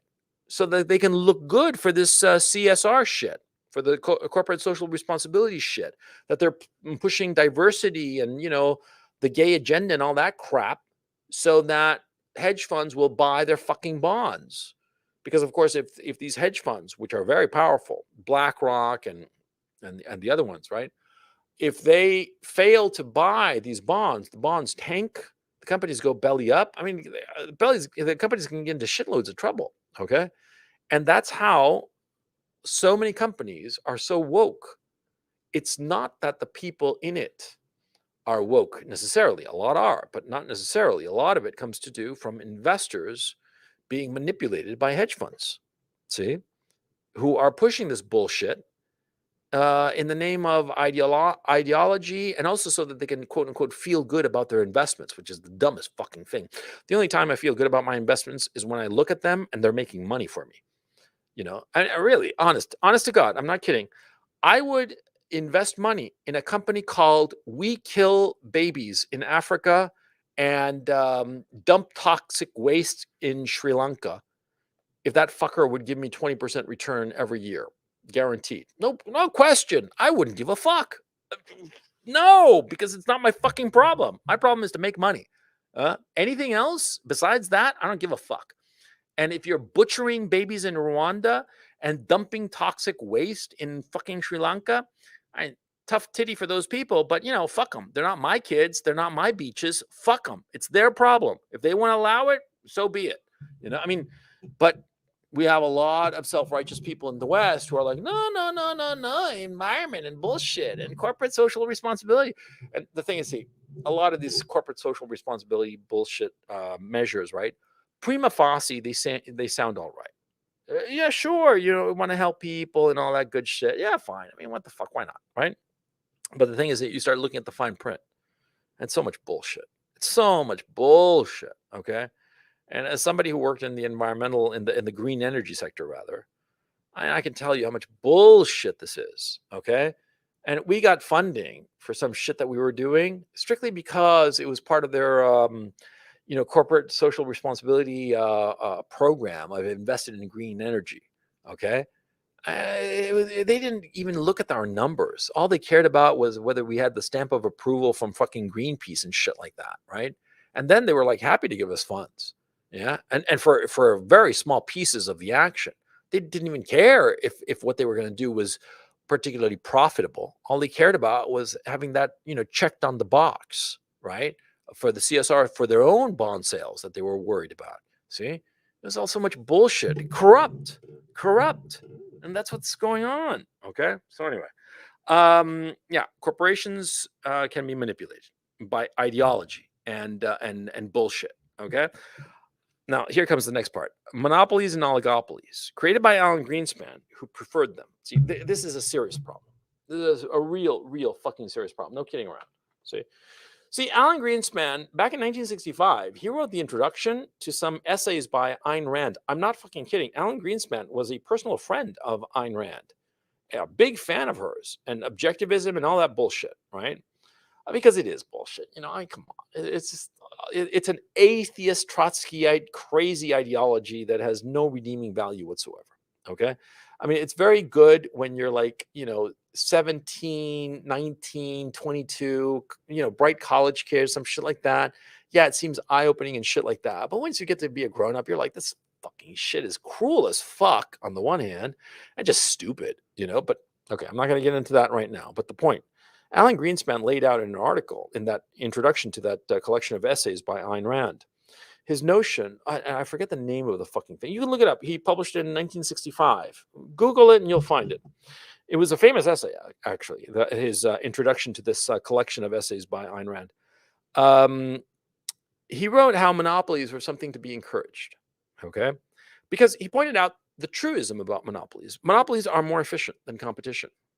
Of course they are, by definition. See, if you are a monopolist or an oligopoly, for those of you who don't know, is few sellers in a single market. A monopoly is a single seller in a market. There's also a monopsony, which is a single buyer in a market, and oligopsony, which is very few, a limited number of buyers in a market. Okay. Now, monopolies, we'll just call them monopolies to encompass the four branches: monopolies, monopsonies, oligopolies, and oligopsonies, right? Monopolies are always more efficient. And this is a truism, see, because competition requires that each competitor spend money inefficiently, in order to garner market share. Think of it. See, suppose you, me, and 10 other guys, and we each have 10% market share in whatever fucking industry, okay? I meant you and me and 8 other guys. That makes us 10. And we each have 10% of the market, exactly equal, right? And we sell doodads, doesn't matter what, okay? So what are you going to do? What am I going to do? Well, we're all going to advertise. Fuck yeah. So that we can differentiate ourselves from our competitors. Now, marketing, by definition, is a waste of money. Of course it is. See, you are spending money in order to garner more market share at the cost of your competitors, right? And you say, well, it's money well spent. Well, yeah, sure, it is money well spent. But see, wouldn't it be better if you didn't have to spend that money? I'd make more profit now, wouldn't I? Sure, I would. See? So, and that's just marketing. You advertise in order to get more market share. And that means that every dollar you spent in marketing is one less dollar of profitability for you. And it could be that what you have to do is you actually have to raise prices a little bit so that you can finance the marketing. Because it turns out that you have to put up so much marketing, spend so much money, that you actually can't sell your doodad for $1 a piece. You have to charge, $1.25. Okay. I mean, and this happens, and you'll notice a lot of times when there are industries with a lot of competitors, when they're all looking at each other, and the second one raises his price, all of them raise prices to the same level. See, because they're waiting to see who breaks first. They don't want to be the first one, but as soon as one of them does, they all do it because they're all like getting underwater because of their expenses. Because competition is always inefficient for the producers. Because when you are a single player or in an oligopoly, either a monopoly or an oligopoly, so you don't have to advertise that much. You're the only guy. How much really does Google spend on advertising? Advertising itself? Very little. There are other search engines. There's DuckDuckGo and there's Bing. I guess Bing is still around. I don't know. I haven't even looked at it in years. But you see my point. They don't really have to advertise search engines because they're pretty much the only game in town. See? They don't spend money on that. Mm-hmm. And so the money that would have gone to marketing, well, it doesn't go to marketing because they don't need marketing. It goes into their back pocket. And because of it, too, because they're not spending it, they can afford to keep their prices relatively low. In Google, it's different. I'm just, follow along with the thinking. It doesn't matter specifically in this industry. If you're manufacturing doodads, right, and you're the lone seller, everybody's going to go to you. You don't have to spend money on advertising. Why would you? And you don't really have to raise prices to cover the cost of marketing and whatever other expenses you might need to garner a larger share of the market. You have all of the market. You're the monopoly player, right? And this is the point that Alan Greenspan made, which is a very reasonable point. And he said, so long as the monopoly or the oligopoly do not raise prices on the consumer, then the government should allow monopolies. Now, this is very radical in 1965. Yeah, because over the last 40 odd years, the US government had passed all kinds of antitrust laws, anti-monopoly laws, and had enforced them, implemented them. Piggly Wiggly was this chain of supermarkets in the deep South in the United States. And for those of you who aren't from America, you might not believe that this is real, but it's real. It was an actual supermarket chain, the Piggly Wiggly. That was the name of the chain, right? It was, like I said, in the deep South. They invented the concept of the modern supermarket. Okay, because originally you'd go to some market and you'd walk in and it would be like a square room with a counter all the way around. And behind that counter was a guy. Okay, you'd walk in, and there'd be like a long counter in front of you, two counters to your right and left, and perhaps little short counters like behind you to your left and behind you to your right. And behind each of these counters there'd be workers of the market, and behind them, up against the wall on shelves, there'd be the goods, canned beans or whatever the fuck, right? And whenever they ran out of the shelves, they'd go in the back room in the warehouse and bring out more stock of whatever. They'd run out of baked beans. Well, one of the people there would run over into the warehouse in the back, bring back like some, six more cans of baked beans and put them on the shelves and sell them, right? And that's how it worked, right? Well, Piggly Wiggly came up with this fucking brilliant idea. What they did was they took their warehouse where they had all the food and spritzed it up, put it up with bright fluorescent lights, painted it cheerful colors with like a little pig there on the wall, because Piggly Wiggly's motto or logo was a pig, like a running pig with a little chef's hat, if I recall correctly. And they told the customer, take a basket that's on wheels and go through the warehouse and pick out the food. And then as you leave, you'll stop at these checkout lanes that we've created and you'll pay there. That was invented by Piggly Wiggly in the 1950s, right? And what happened is that U.S. Trade Commission, right? They thought it was a great idea. Piggly Wiggly started growing like crazy because they saved on labor. They didn't have to have people giving the customers the products. The customers would take it themselves. They saved money because the cashiers worked for less. They were able to control products better, inventory-wise, because it wasn't like a warehouse and then the place where they sold the goods. No, the warehouse was the place where you sold the goods, and people just picked them up and walked out, right? The U.S. Trade Commission, or whatever it was, looked at the fact that Piggly Wiggly was growing by leaps and bounds, and basically said, okay, you can't grow anymore, and this great invention that you have, well, everybody can do it. And we're going to allow every other supermarket chain.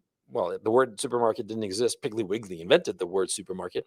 We're going to allow every other supermarket chain to do the exact same thing as you. You're not going to have any competitive advantage. And Piggly Wiggly never became more than a very small regional supermarket chain. Eventually got bought up by others. I think Publix bought it. But anyway, the point, see, that used to happen in America. See, the Piggly Wiggly, which by all rights, it started growing by leaps and bounds because they were saving so much fucking money that with the money they saved, they were able to open a lot more supermarkets, and they started making them bigger. And as they made them bigger, they became more popular. People started driving from far away to the Piggly Wiggly because of the Piggly Wiggly, they could find everything because it was so fucking big.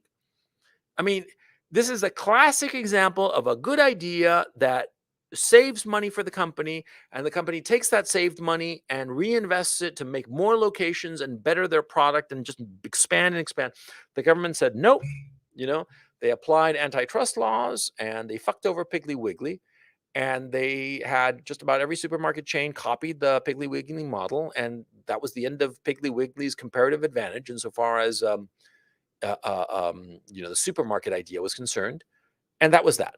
And they stopped growing, and they became just minor and eventually bought out, and that was that.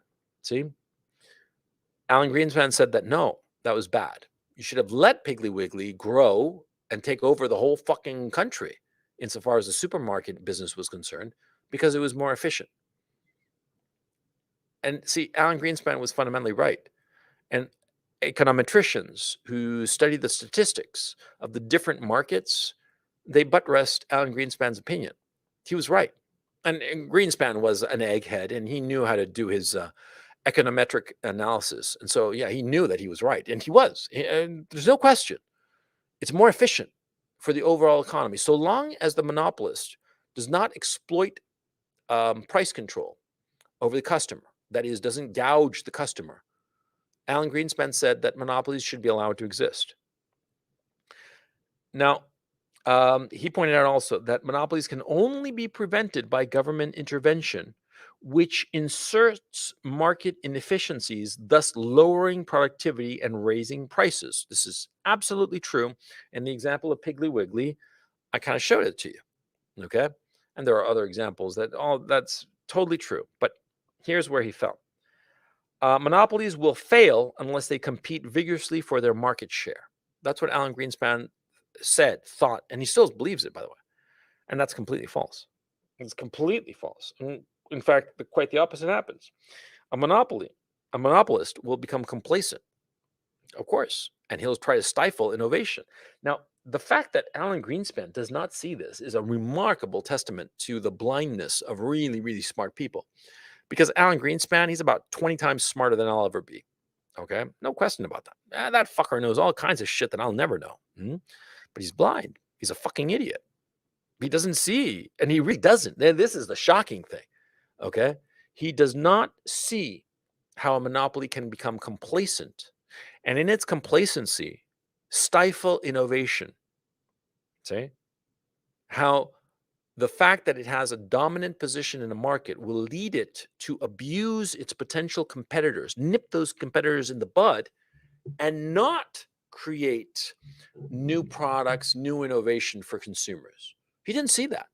And what happened too was that he was chairman of the Federal Reserve during a period of enormous increases in productivity due to the communications technology breakthrough of the computer and personal computer and whatnot, and then later the cell phone and all the rest of it, and the internet, of course. And so he never understood this truism that monopolies stifle innovation, because he saw that he had allowed monopolies to flourish and innovation was bursting through the roof. You see the problem? See, it was just a historical accident. And, so anyway, Greenspan also believed that monopolies were acceptable so long as prices to consumers remained low. That was crucial. That was all he cared about. Low prices to consumers. And he did not care about the abuses that the monopolies would inevitably inflict on the consumer, which we are seeing now. Now, I went into a long diatribe about busting out. Okay, well, management has been busting out corporations for going on 15 years. Now, here is the ultimate irony. What is the price of money? It seems like an absurd question. And I know I mentioned this in my last broadcast, and if you heard it then, keep the answer to yourself. But think about it. What is the price of money? How much do you charge for money? That's the interest rate. The interest rate is the price of money. And see, in the pricing of any good or service, and money can be considered a good, no different from, say, sand at the beach or nuggets of gold. Money has a price, and that's interest rate. And that price is arrived at by the intersection of the supply curve and the demand curve. Now, when you artificially prop up or lower the price of a good or service, you're going to distort the market rather severely at that. And think of it. See, suppose, for the sake of argument, that I start pricing Tesla cars, and instead of $100,000 each or $70,000, however expensive it is. Suppose I start pricing it at $500,000 each. I'm the government. I slap some taxes on it, just for shits and giggles. What's going to happen to Tesla? Well, nobody's going to fucking buy Teslas. Suppose I slap these taxes on all electric vehicles. All electric vehicles are now $500,000 each or more. Well, then nobody's going to fucking buy electric cars. Of course not. And that industry is going to go down the tubes, right? Yeah. But suppose I do the opposite. Suppose the government, I tell you, oh, you're going to buy this $70,000, $100,000 worth car from Tesla, electric. Well, it's electric, so I'm going to give you a subsidy of $80,000. So all of a sudden, the Tesla that you think you're buying for $100,000, it's just worth 20, really, because you're getting this $80,000 subsidy. So what are you going to do? You're going to buy two, one for you and one for the wife. And maybe you have a teenage kid. You'll give him one too. Fuck it, 3. Yeah, of course. Because 3 Teslas are going to add up to $60,000, which is less than what you'd pay for one without the subsidy, right? A subsidy will make you buy more of the good or service, right? Buy more Teslas. Now, suppose that interest rates are they're the price of money. That's how I posited it, right?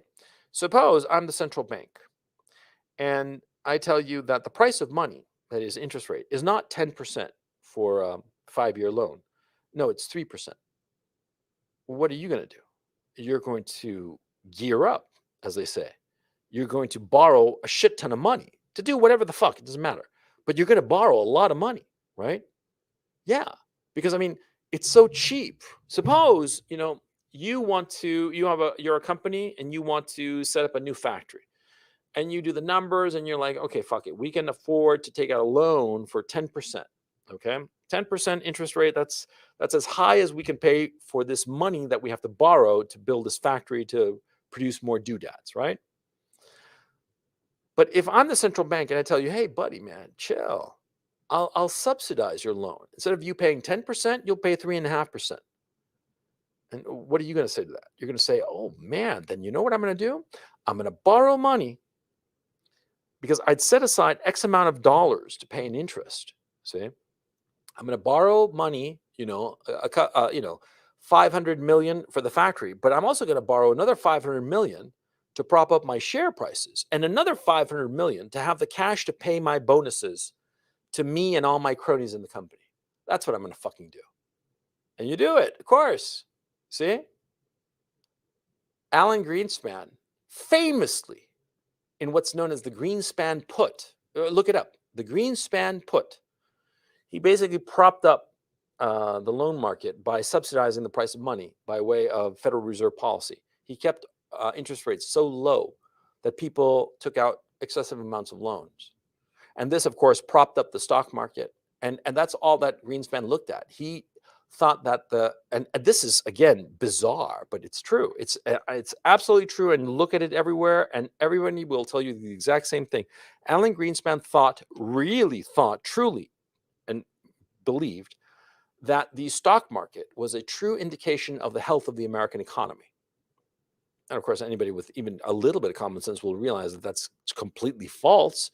The stock market is just the aggregate price of the shares.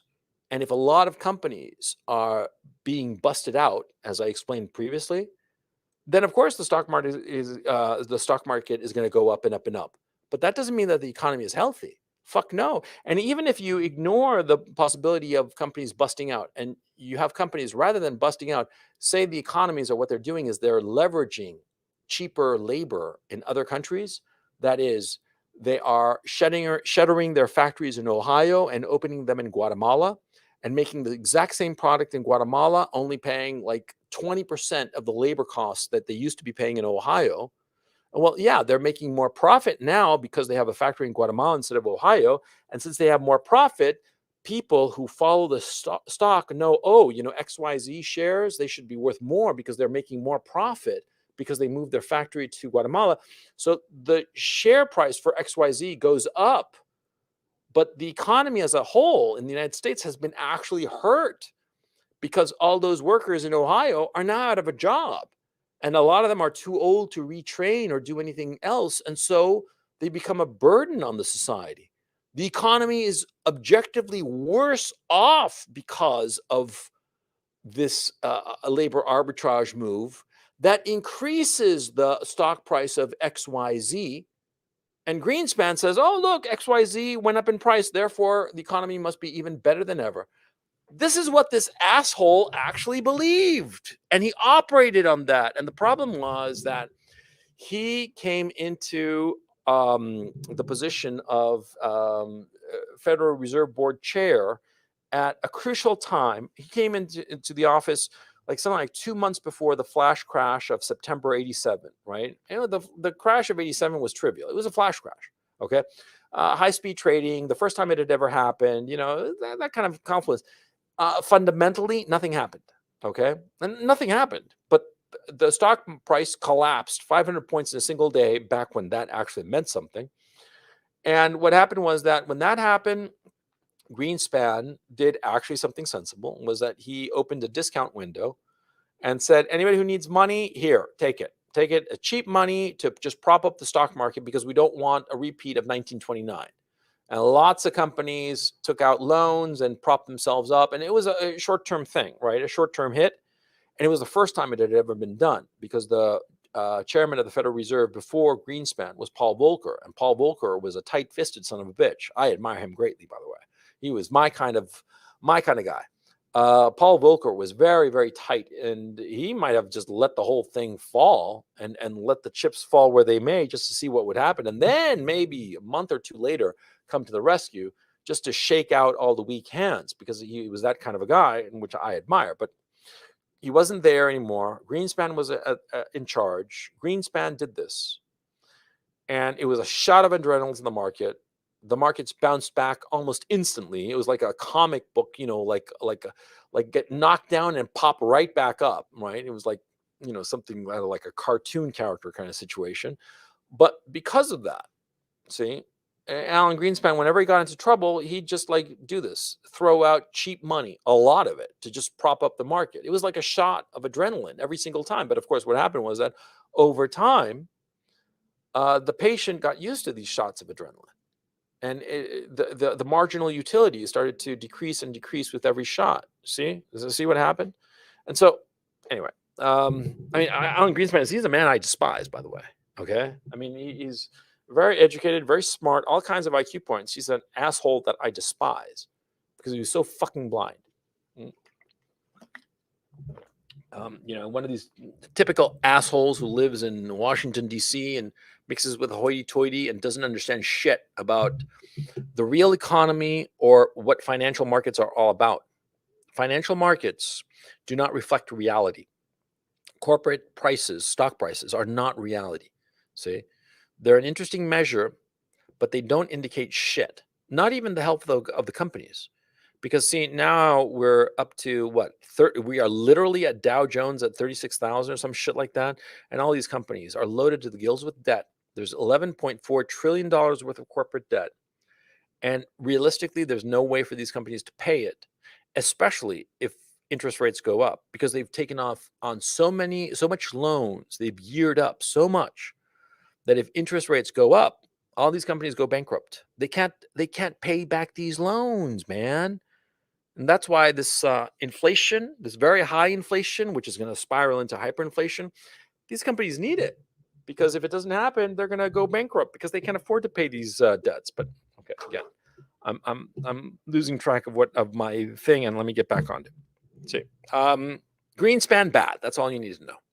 And he's made corporations. He was the one who created the conditions where companies became monopolistic.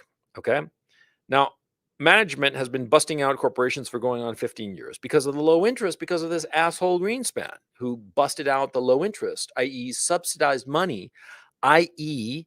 created market inefficiencies in the pricing of money that has been detrimental to the American economy. I mean, the irony here of this asshole who thought that monopolies were good for efficiency and that government intervention created distortion.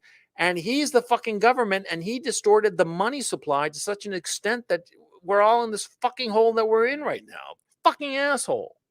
Anyway, like I said, corporate debt is at all-time high at 11.4 trillion. Okay, 12 years ago it was about half that. Okay, the corporate debt market is set to collapse. The whole fucking thing is going to go up in flames, and it's inevitable. Okay, and I actually have a crazy theory. Okay. Sometimes in my wilder moments, I've wondered to myself if whether this whole COVID lockdown and all this bullshit was designed and pushed and fomented by a lot of corporate players to kick the can down the road, by bankers and a lot of people who are exposed to all this corporate debt, because they realize, holy shit, the tsunami of debt, it ain't going to get paid back. And this whole shit is going to sink everybody. And so maybe it would be a smart idea to have this whole fucking lockdown so we could buy some time and kick the can down the road, or at least get out from under these obligations and have it become somebody else's fucking problem. I've wondered about that in my wilder moments, but then I look at what has actually happened and I realize, no, it's just dumb, incompetent asshole leaders. But anyway, another problem of current corporations, a serious problem, is that governments are using corporations to outsource tyranny. And this is a very, very serious problem. You see, there are laws that prevent governments from being tyrannies, First Amendment, freedom of association, all that good shit. But corporations have no such limitations. Of course not. They're corporations, they're private entities, right? And so they can limit all kinds of things that a government can't. Now, the thing is, see, monopolistic firms make it easy for governments to outsource tyranny. Why? Because it's one stop shopping. There's just the monopoly player in any given market. And so the government can go to that monopoly player in whatever market and say, hey, why don't you do this for me? Fuck over that group of people or that person in particular for whatever reason. It doesn't matter. It doesn't matter why the government wants to fuck somebody over. The government wants to fuck somebody over that they can't using the government mechanism. So they outsource it to the private firm, the monopolistic firm. Now, the thing is, see, governments have all kinds of contracts with large firms, especially because starting in the 80s, the government started outsourcing a lot of its workflow, okay, to private enterprise. Mhm. Because, saving money and all this shit and lowering the deficit, blah, blah. Corporations can do it more efficiency. Bullshit. Corporations just gouge the government. And the services that the companies started doing cost the government more than if they'd done it themselves. But since the government had shut down the department or division or agency or whatever the fuck that did XYZ thing, and the company, the corporation, the private enterprise was doing it, well, they were like, okay, well, we're stuck here, so we'll just pay more. Fuck it, it doesn't matter. It's just the deficit. Somebody else will pay it. You see the mentality? That's what fucking happened. Anyway, a lot of these monopolistic firms, they've got government contracts, okay? And so this government corporate association makes them inseparable. And so it's real easy for the government to just sidle up to some monopolist and say, why don't you fuck over this dude here, John Smith? I don't like him for whatever reason. Or that political party, America Forever or whatever the fuck, right? Just fuck them over somehow with the tools that you, private enterprise corporation, have. And, I'll let you keep this big, juicy contract that you have with one of my agencies. How about it, huh? And what the fuck you think the monopoly player is going to say? He's going to say, yes, sir, and fucking carry it out, of course. And we see that all the time. We see it especially in big tech censorship and propaganda. See?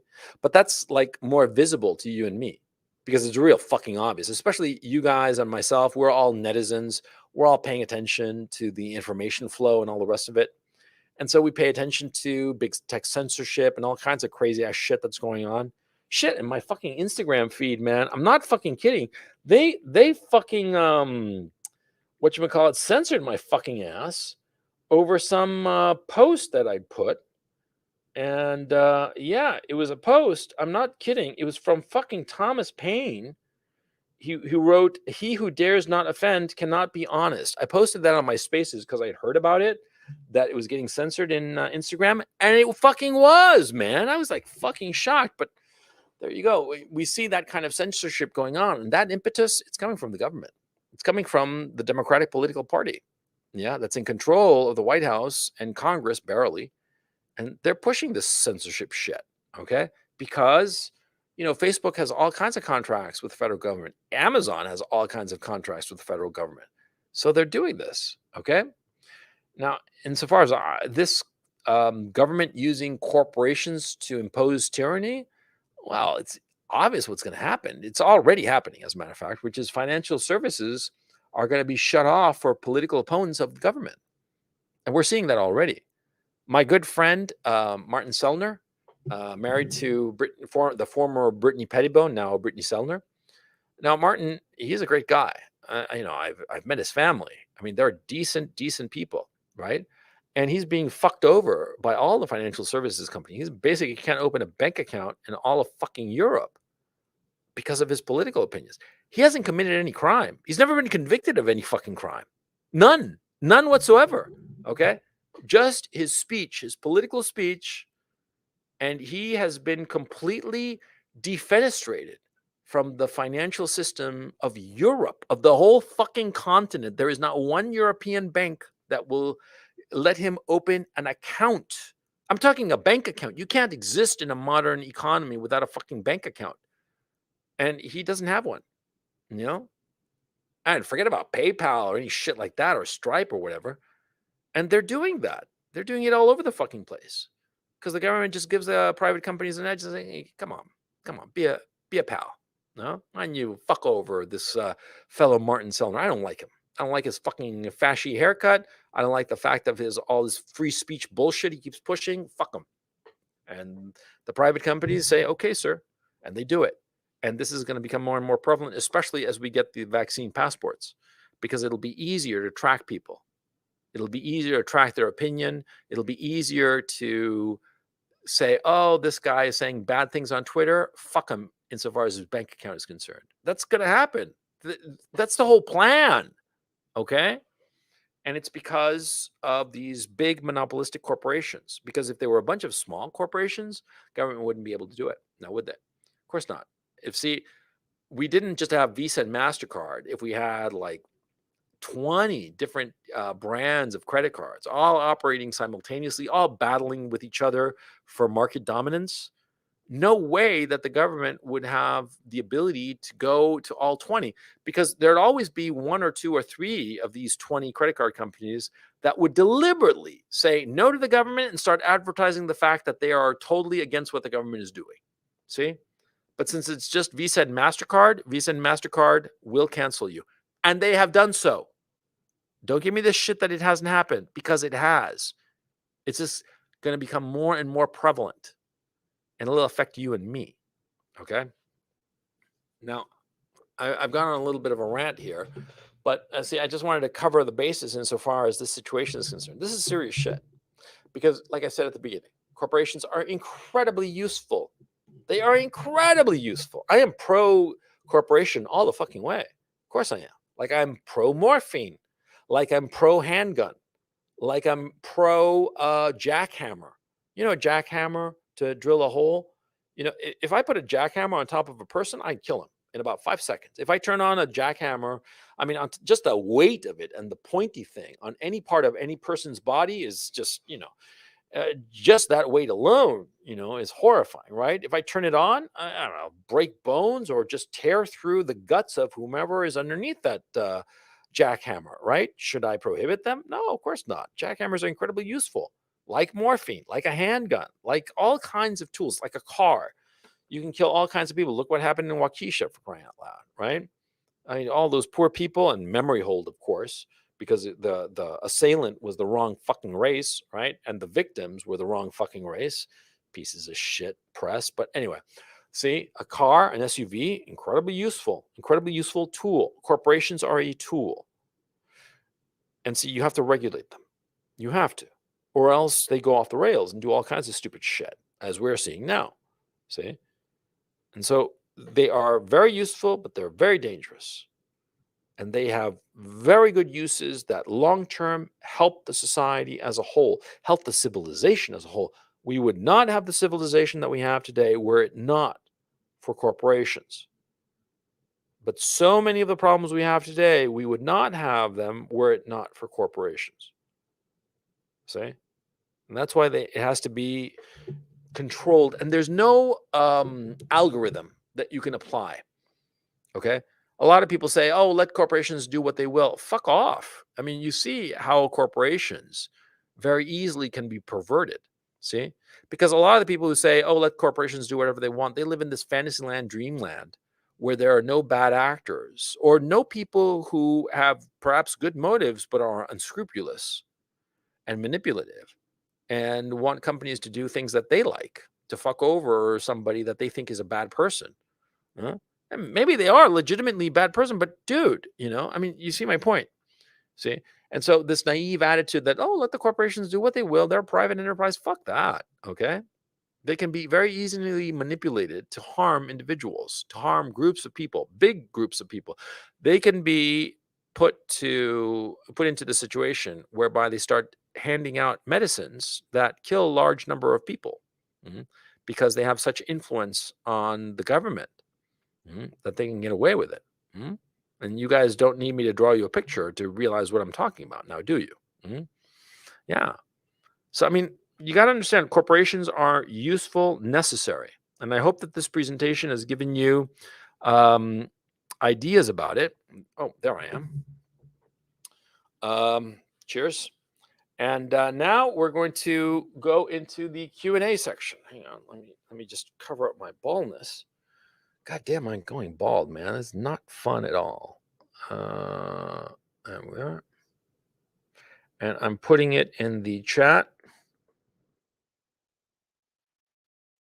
And I'll wait for you guys to catch up. You see the link, pop on, and we'll have ourselves a Q&A.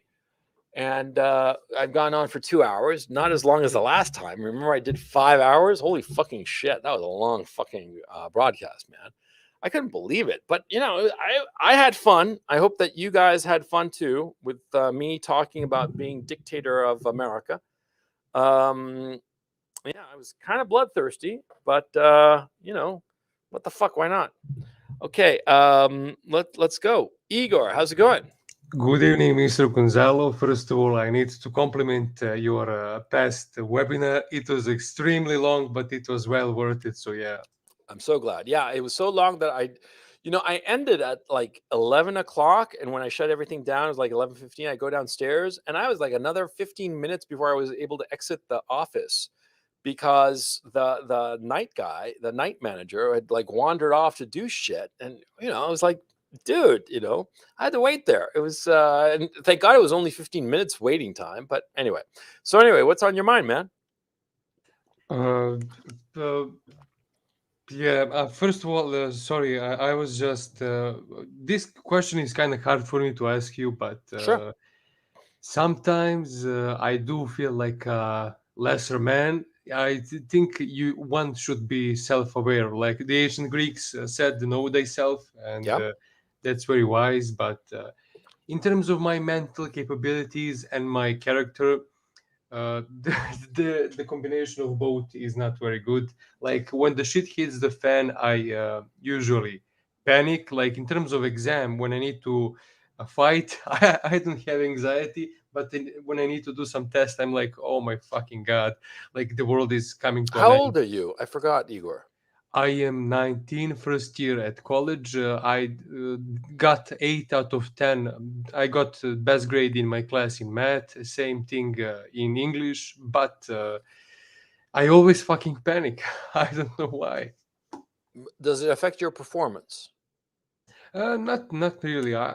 When I do the work, I am calm, but I don't like the panicking part. Does the panicking help your performance? Oh, I really don't know. Maybe it makes me alert, but I'm not doing any drugs, so I'm sharp all the time. But I don't like before the exam. I don't like that panicking part. I don't know how to control that part of me. Well, then you have to put yourself in a position where you're going to panic more often so that you can panic more often, but yet at the same time have the cost of failure be very low so that you can practice controlling your panic. You see what I'm saying? You should be getting involved in some activity that makes you panic, but it's an activity that, though it makes you panic, it's not important or failure doesn't really matter. Like, for instance, suppose you get involved in I'm just making something up. Imagine you get involved in a chess club. And as you see that you are losing the chess match, you start to panic. And losing a chess match in some stupid club doesn't mean anything. It doesn't affect your future at all. But it would be a great way to train yourself because my thinking is that whenever you have a negative emotion, an involuntary negative emotion, what you should do is try to do more of that negative emotion or elicit that negative emotion more and more so you get used to it, so you start to control it. Because I understand completely when you panic. You panic and you freak out and you don't like that feeling. And so that's why I think that you should do more and more. And I always think back to the time when I was being an English teacher, working as an English teacher in Chile after I got kicked out of college a second time, before I went to Dartmouth, between the ages of 19 and 23. Um, I was afraid to talk to a group of people, although I didn't admit it to myself. I just like, oh, I don't really like to do it. No, I was afraid. But the thing is, see, by being an English teacher, having to stand in front of anywhere between 6 and 12 people and teach them English and all the rest of it, I got over my fear. I had to do, 6 classes per day, for crying out loud, 3 in the morning and 3 in the evening. And I quickly got over that fear, and I became very capable insofar as managing groups of people. You see? And so I always think of that whenever I think of like some negative emotion, especially a negative emotion that affects me. I think to myself, how can I get over this negative emotion?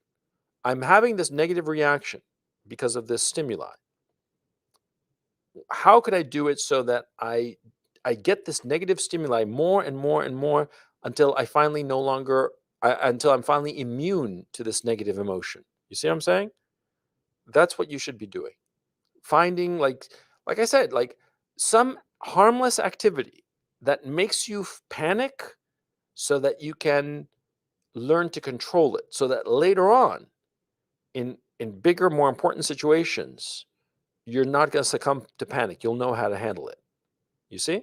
Sure, Mr. Gonzalo, yes, but that is something I think I could control and exercise.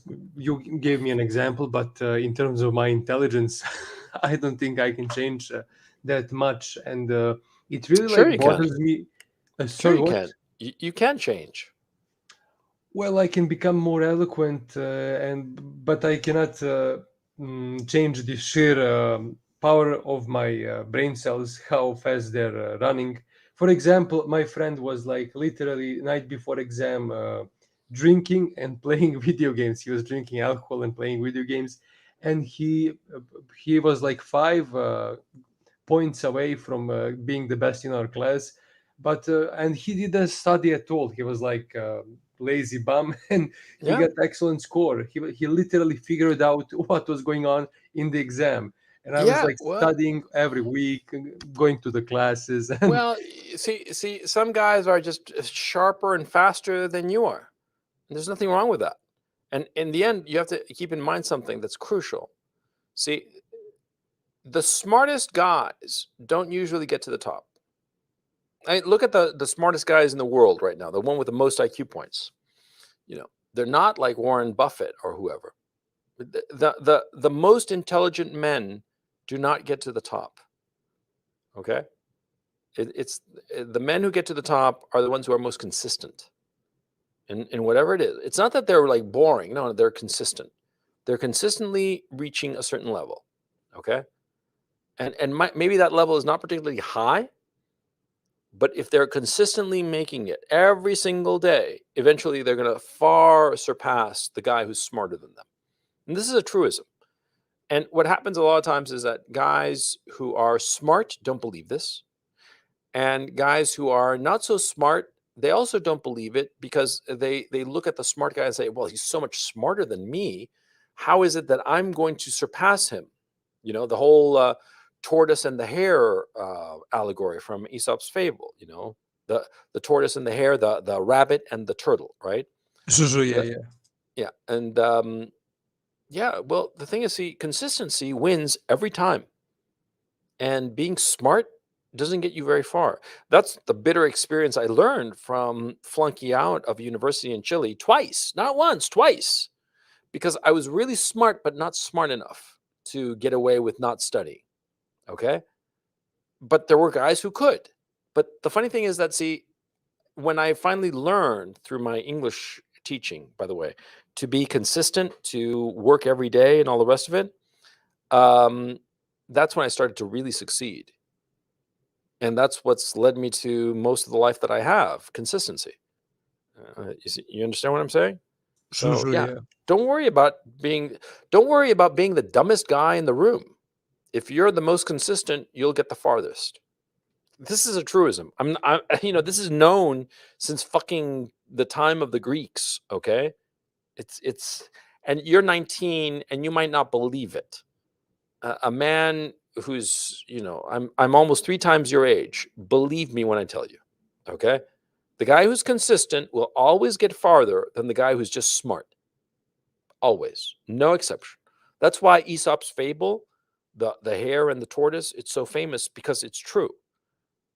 But young people, especially guys your age, aren't going to believe me. But I'm telling you, it's true. So don't worry about it. Okay, just be consistent. Okay, Sure, thank you, Mr. Gonzalo. no problem. You take it easy, man. Hey, Steve-O, how's it going? Steve-O, Doing good. Hey, Gonzalo, how are you? Pretty good, pretty good. What's on your mind, man? Hey, I really enjoyed the presentation, and I've been wanting to talk to you about this for a while, and I feel it's pretty relevant to the topic at hand. First, I just want to tell you a little story, and then I want to ask you some logical questions, and based on your answers, I want to see where the discussion goes. Okay, So, sure. so Sounds like, like a test. no. It's just how I want to present the information, right? Okay, go ahead, So, go ahead. so this story, like, I once got invited to what turned out to be a fucking meeting to get sucked into a pyramid scheme, and Oh I could, yeah, yeah, yeah, yeah. yeah, like I could tell something was off. So then I didn't buy into whatever the fuck they were selling, but I Mhm. went home and I started to do research, and they're like, yeah, this is a well-known pyramid scheme. And then I start reading about a pyramid scheme, and the site defined a pyramid scheme as a scam where someone is sold something thinking that it's valuable, but then after it's been sold to that person, the only way that they can recoup their losses is to suck someone else into the scheme by selling the same scam to them. Would Yeah, you agree with that?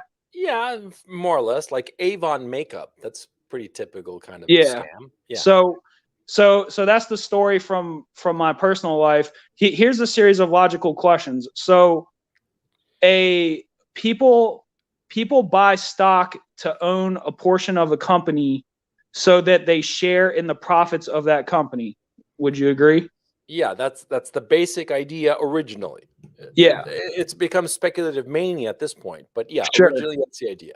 Yes. So if if a company always promises that they will eventually pay a dividend, but they never pay a dividend. And a famous example and an obvious example of this is Amazon, right? They have yet to ever pay a dividend.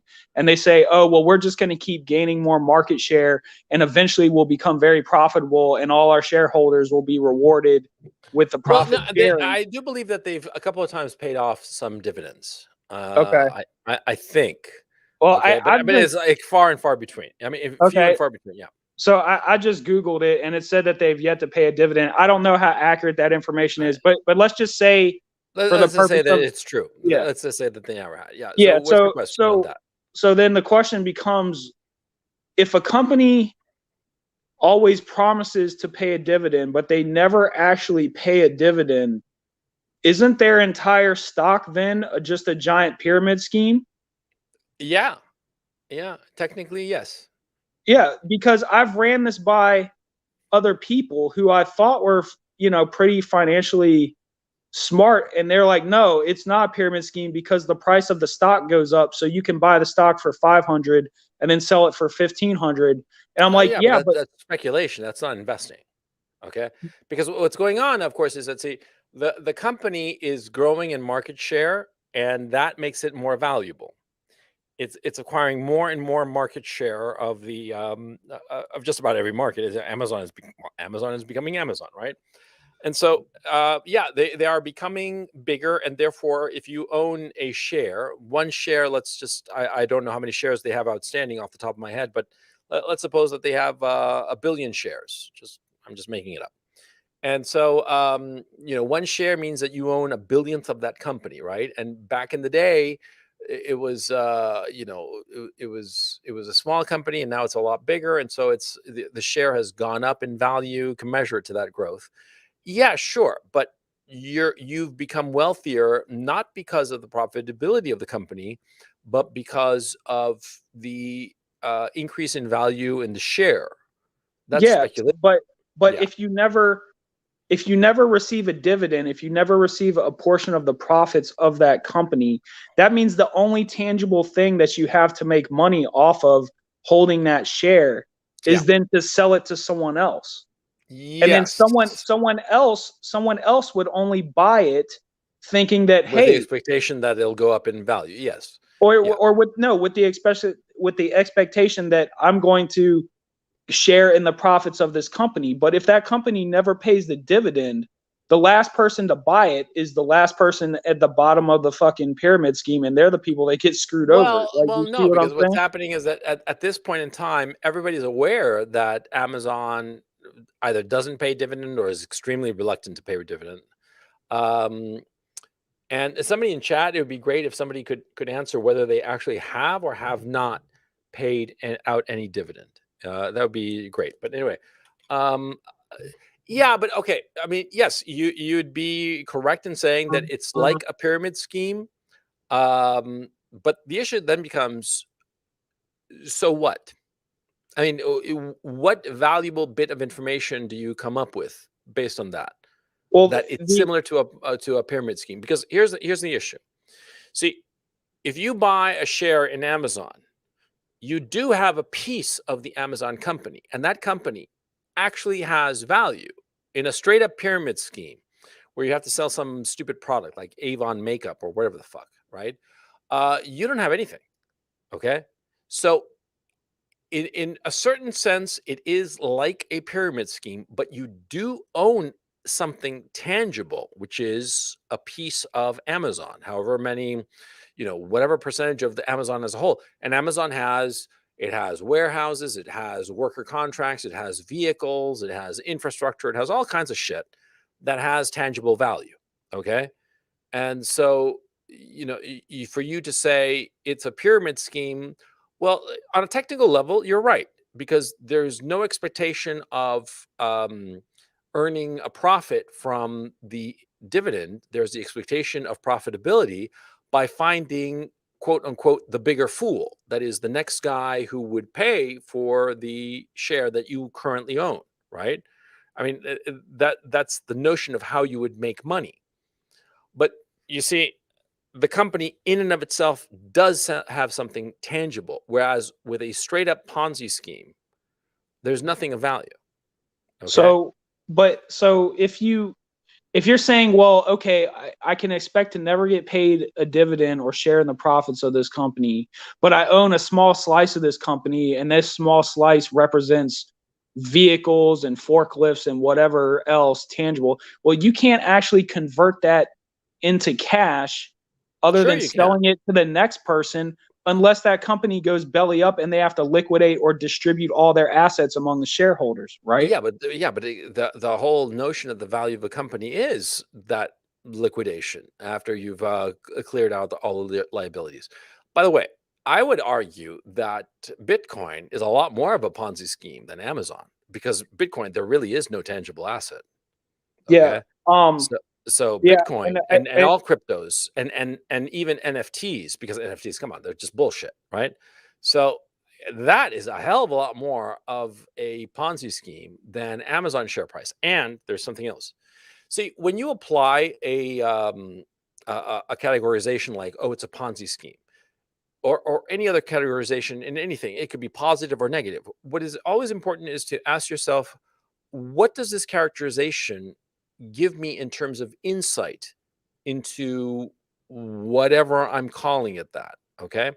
If I'm calling something a Ponzi scheme, okay, yeah, I can see how your rationale leads you to conclude that Amazon is a Ponzi scheme. I'm not disagreeing with you on that. So But hold what on. insight are Let me you just getting interject. out of that?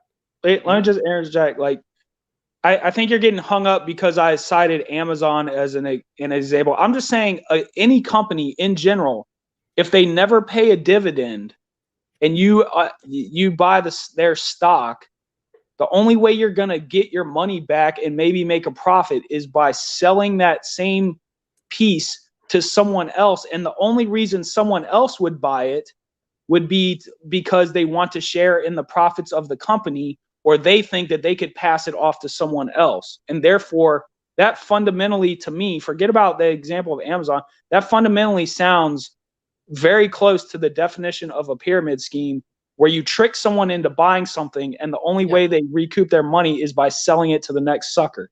Yeah. And sorry, by the way, I think I kept saying Ponzi scheme when I meant to say pyramid scheme. So my mistake on that. Well, it's that here's another issue. One can argue, and I think that people who are the owners of not just Amazon shares, but a lot of other shares in a lot of companies like that never pay dividend, what's really going on is that the company is forcing the investor to reinvest the dividends into the company. Yes. Right? So what's going on is that, in a sense, you could argue that the shareholder is getting a dividend payment, and that dividend payment is being expressed as a more a higher market cap of the company that they already own. They're not getting the dividend insofar as like a check, like IBM used to do, or DuPont used to hand out, but rather they're getting that dividend payment by way of an ever increasing price of the share. Sure, but So it's not a pyramid scheme then. well, but isn't that the price of a share of a company is the overall market and people's belief that owning this is that valuable, and people believe that owning a piece of any company has value because they're going to share in the profits that are generated by that company. All of this is academic, and I'll tell you why. You're not explaining to me why it matters that, okay, you can characterize certain companies that reinvest their dividends into the company and therefore they never pay out a dividend. Why is this? Okay, we call it a pyramid scheme, but what interesting insights do we get out of this? So the interesting insight that you get out of it is you don't want to be the last person that buys into that shit. You don't want to be at the bottom of the pyramid scheme. You want to be somewhere in the middle where you've already passed it off to some other sucker. Well, no. See, before it eventually collapses. because it might be that there never is a final shareholder. So by you saying that, you're essentially saying that the price of the company will go up and up forever and ever for as long as time goes on, right? No, I'm saying that for the foreseeable future, a company like Amazon that reinvests all of its dividends, all of its profitability into the company, for the foreseeable future, if it's clearly not going to go bankrupt, then you don't have anything to worry about. I mean, yes, you're absolutely right. Eventually, there will be a final owner of the share, and that share will be worth zero. Yeah, I mean that's inevitable for every company. I mean, even the VOC, right? No, it doesn't have to be worth zero. I don't see where the point of this conversation is going, Steve-O. You're going to have to tell me what's the point. I mean, because it just seems like a circular argument leading absolutely nowhere. And I'm telling you, it doesn't matter. Okay, I mean, because you're not making any useful point of this. Okay, it's a pyramid scheme. Okay, eventually there will be a share owner that will own a share that's worth zero. No. See, look. So what? This is the point I'm making. The point I'm making is that these companies that never pay out a dividend, it's a house of cards. It's eventually a scam, no, and it's not. It's as simple as that. It's not. Okay. It's simple as that. All right. I'm not going to argue with you, but I just want to clarify something because you mischaracterized something I said. Okay. It's not that eventually someone will own the share and it will be worth zero. It's the last person that bought the share isn't going to be able to sell it for as much as they bought it for. They're only going to be able to sell it for less, and then they'll get fucked. It's logically the same conclusion. Okay. Obviously, because the last owner is going to own a share that has no value is the exact same logically as saying eventually there will be a final owner who will pay something that they won't be able to sell it to anybody else. It's logically the same sentence. See, I'm sorry, Steve-O, but you're not. It seems that you're hung up on the issue of not getting a dividend and not recognizing the fact that the lack of dividend payment and the use of what would have been the dividend payment to improve the capital position of a company is not a bad thing. It's basically the company dictating where you get to spend your dividend payment. Usually a company will give you a dividend payment and you can spend it on whatever you want. You can buy a house, or you can buy a car, or you can buy peanuts. It doesn't matter, right? But the company in this case that doesn't give you a dividend payment is saying, well, we're going to take that dividend payment and reinvest it in the company. And you will find an expression of that dividend payment by way of the improved price of the stock. That's what's going on, logically speaking. And so, the notion that eventually there will be a final buyer who will be the last buyer and the stock will then become worthless. Yes, this is true, but it's trivially true. Trivially true in the sense that, yes, eventually it will happen. Eventually, the sun will expand and gobble up the earth.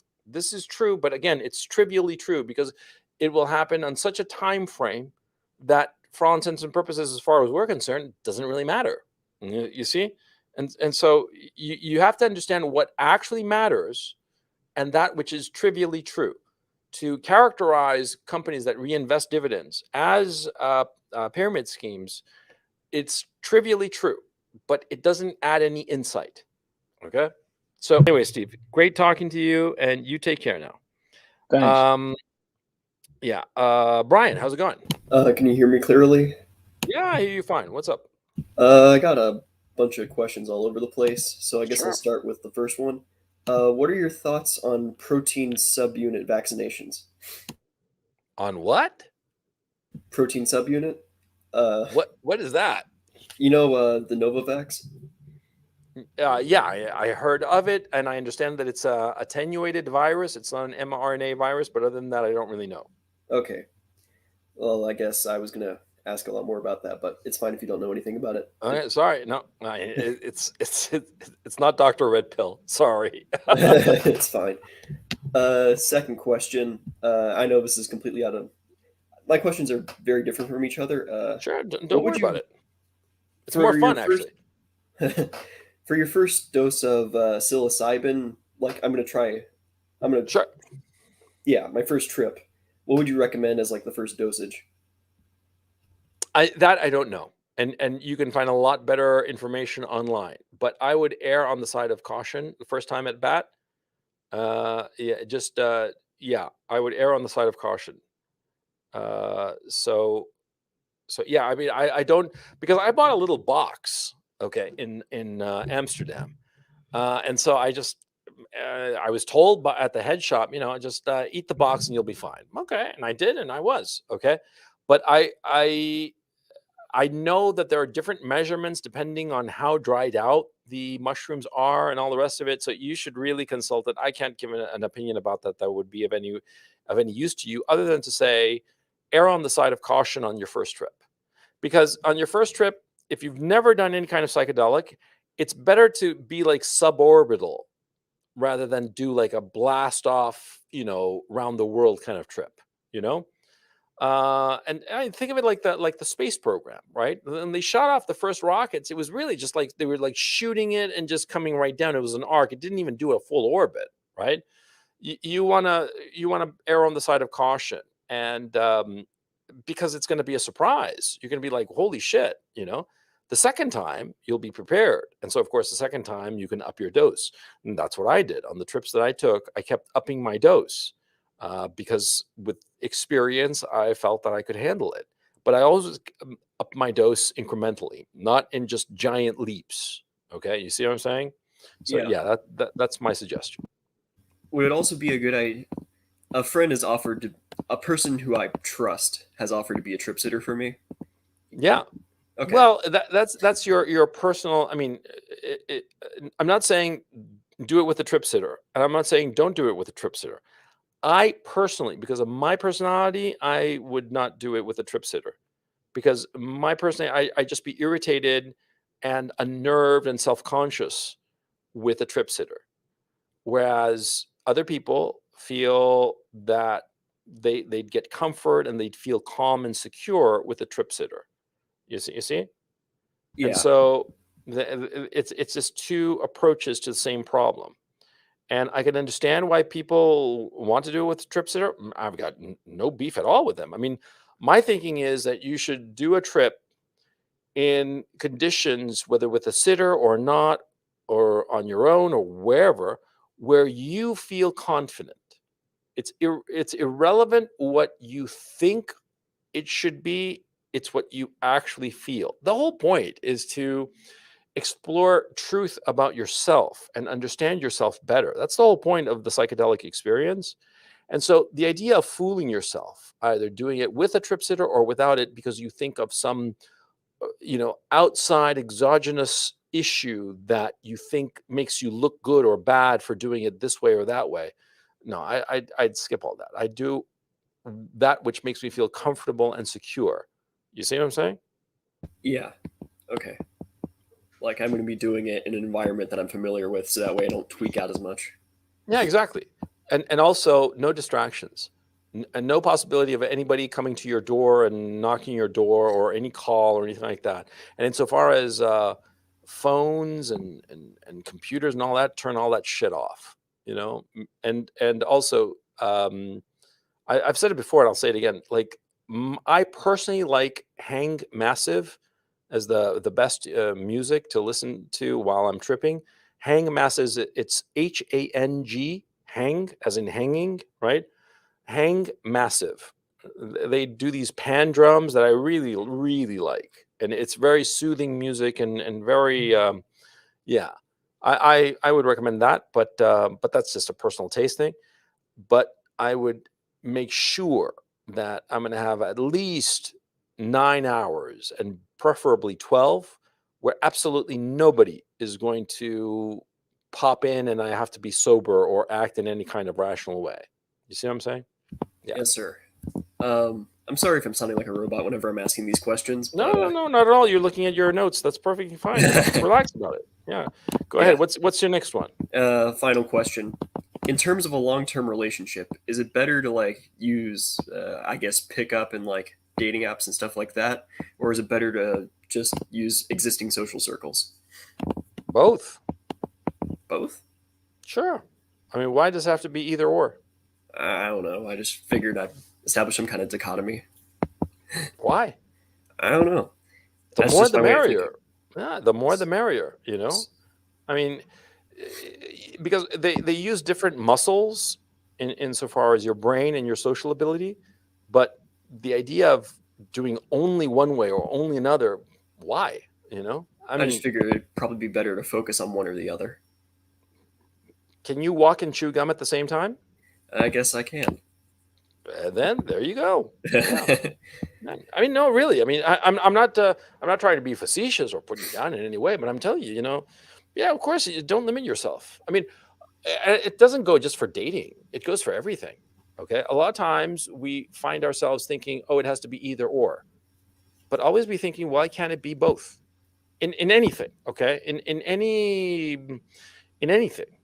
Like shit, I'm doing my monster desk, right? I've been postponing it for reasons, end of year, Christmas, all this bullshit. But like doing the edges, well, I could use a planer or I could use a sander, a belt sander. Well, why not both? I mean, you don't have to limit yourself, so don't. Yeah. I guess I was thinking back to the quote of, it was an expression I heard. It's like, don't shit where you eat. But Well, what? It's perfectly legitimate to look for romantic partners among the people that you know. There's nothing wrong with that. okay, Yeah, of course not. Okay. I mean, it's wrong to do it in your job. yeah, Okay. yeah, I remember your video about that. Yeah. Don't. Yeah. That's where you don't shit where you eat, but that's literally where you eat, where you make the money, right? And of course, there are circumstances. I mean, like for instance, if you're working at, I'm not saying that about you, but in general, if you were working at McDonald's, right? And you're a McDonald's worker and you start dating one of your coworkers, and it's perfally fine. Nobody's It's going not to going to accuse you affect of my career in the long term. yeah, nobody's gonna say, "Oh, you me too'd me at McDonald's." I mean, fuck off, right? You're all minimum wage kids. Doesn't mean shit. But yeah, I mean, there in those circumstances, sure.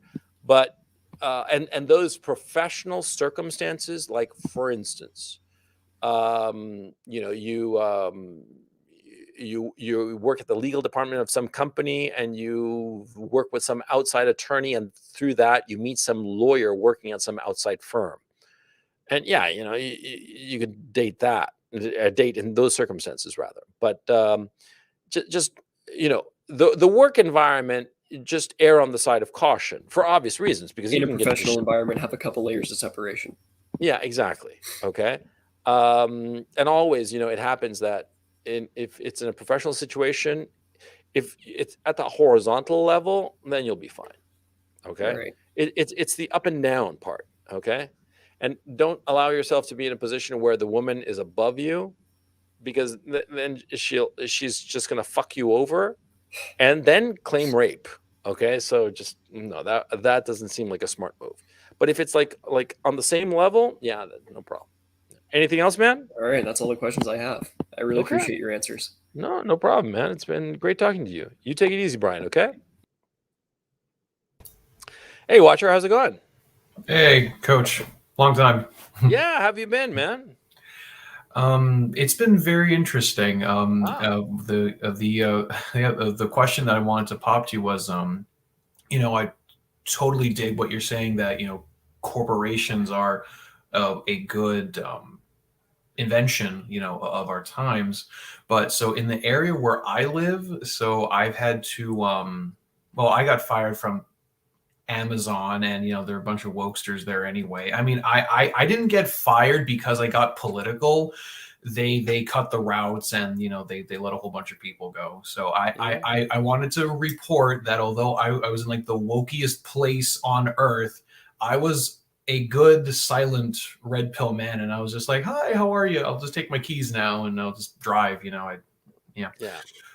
But so I actually had to go back to temp agencies, and what blew my mind was that all the temp agencies now are saying that for any one of their projects, no exception, you have to be vaccinated. So I lied. I lied out my ass, and I said, "Yeah, I'm vaccinated." Yeah, I mean that they're not asking for proof, yet. Okay. Yeah. Okay. So they're not asking for proof. So I'm just like, well, if you're not going to ask for proof, I'm going to lie out my ass. What the hell do you expect me to do? Sure. Yeah. I mean, of course. I mean, between earning a pay and telling some lie about something like that, which is ultimately harmless. Yeah. Yeah. I mean, look, if the vaccines actually gave protection and prevented transmission, you could argue that, oh, that's immoral. But since they don't, fuck off. It's a stupid requirement. It just means absolutely nothing. Yeah. Yeah, that's pretty damn funny, man. So they don't require any proof. It's just Scouts honor kind of thing. Yeah. I promise I'm vaccinated. Believe me. Believe all women. Believe all vaccinated. Yeah. Oh man. No, like I'm supposed to travel next month and then in February too. And I have to do this PCR test that I've never done. And I'm like, why? What's the point of it? It's stupid. They like shove the big thing up your nose or something like that? Yeah. Oh. And I'm like, I'm thinking of canceling both trips because I don't want to get thinking something shoved up my nose. I've heard all kinds of creepy stories about that shit. It's like it's what? Just, no, like people get scratched up and that it causes problems with the blood-brain barrier and all kinds of crazy ass shit. I don't know if it's true or not. I don't want see that area of your head is not exposed out to the world, okay? For a reason. It's supposed to be back there, hidden and out of the way. And so I don't want anything poking at it, I'm like, what the fuck, man? And I'm trying to figure out a way to get around the situation. And I'm not gonna discuss it any further than that. You can draw your own conclusions, but I'm like, I don't want anybody sticking anything up my fucking nose. That's guaranteed. Because there was the antigen test that I did take for a couple of trips that I took a couple of weeks ago. when I had to go to Kiev, right? But that was like sort of like on the nose, like right here in the nostril. It was no big deal. Okay. And they had the negative results. It was like $30 and I get like a negative. They could have found that I had bubonic plague, and I suspect that they wouldn't even have cared, frankly. It was as long as it's not COVID. Yeah, as long as it's not COVID. Yeah. You got plague and you got AIDS and you got, I don't know, leprosy on top of that, but it's not COVID. You're safe. It's stupid. But anyway, yeah, that's life. Anything else on your mind, man? Yeah, Coach, I wanted to tell you that your video optics, really hit hard for me. So also in my neck of the woods, I mean, it's just becoming colder than a witch's tit here. But I decided to, and I had like a big Santa Claus beard. No, so I know I had a big Santa Claus beard because my neighbor actually asked me. Now, I don't know if he was kidding or not, but he actually asked me, hey, why don't you stop by my house on Christmas Day and say ho ho ho Merry Christmas to my nieces? And so I was like, oh, thanks, I'll think about that. But I wound up shaving before I did that. I wish I did do it, but anyways. No, But I mean, I just I did Mhm. too. I got tired of my beard, and Mm, mine was really, really white, and I'm like, mm. I got tired of it. Yeah. But I anyway, you were saying? yeah, no, I was just saying that, Coach. I just it's it's not fair, but it is what it is. Shaving sucks, but it opens so many doors for you. I Oh, noticed yeah. that when I was shaved, everyone's more friendlier towards you, and they're like, "Hey," kind of. But I Well, mean, it's not in look. their it's like in their attitude towards you. That this is always the case, and see, clothes make the man.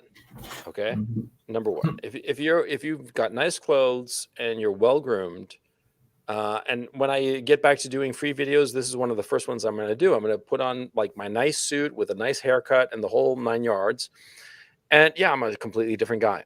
Mhm. Okay, I mean, you guys saw me with a beard and looking all scraggly and shit, looking like semi homeless. Compare that to being like all sharp and well put out, and people obviously always are going to treat you better. And Yeah, the thing is, see, to be resentful about it is just naive. Okay, yeah, it serves me it's no not. purpose. It's just not.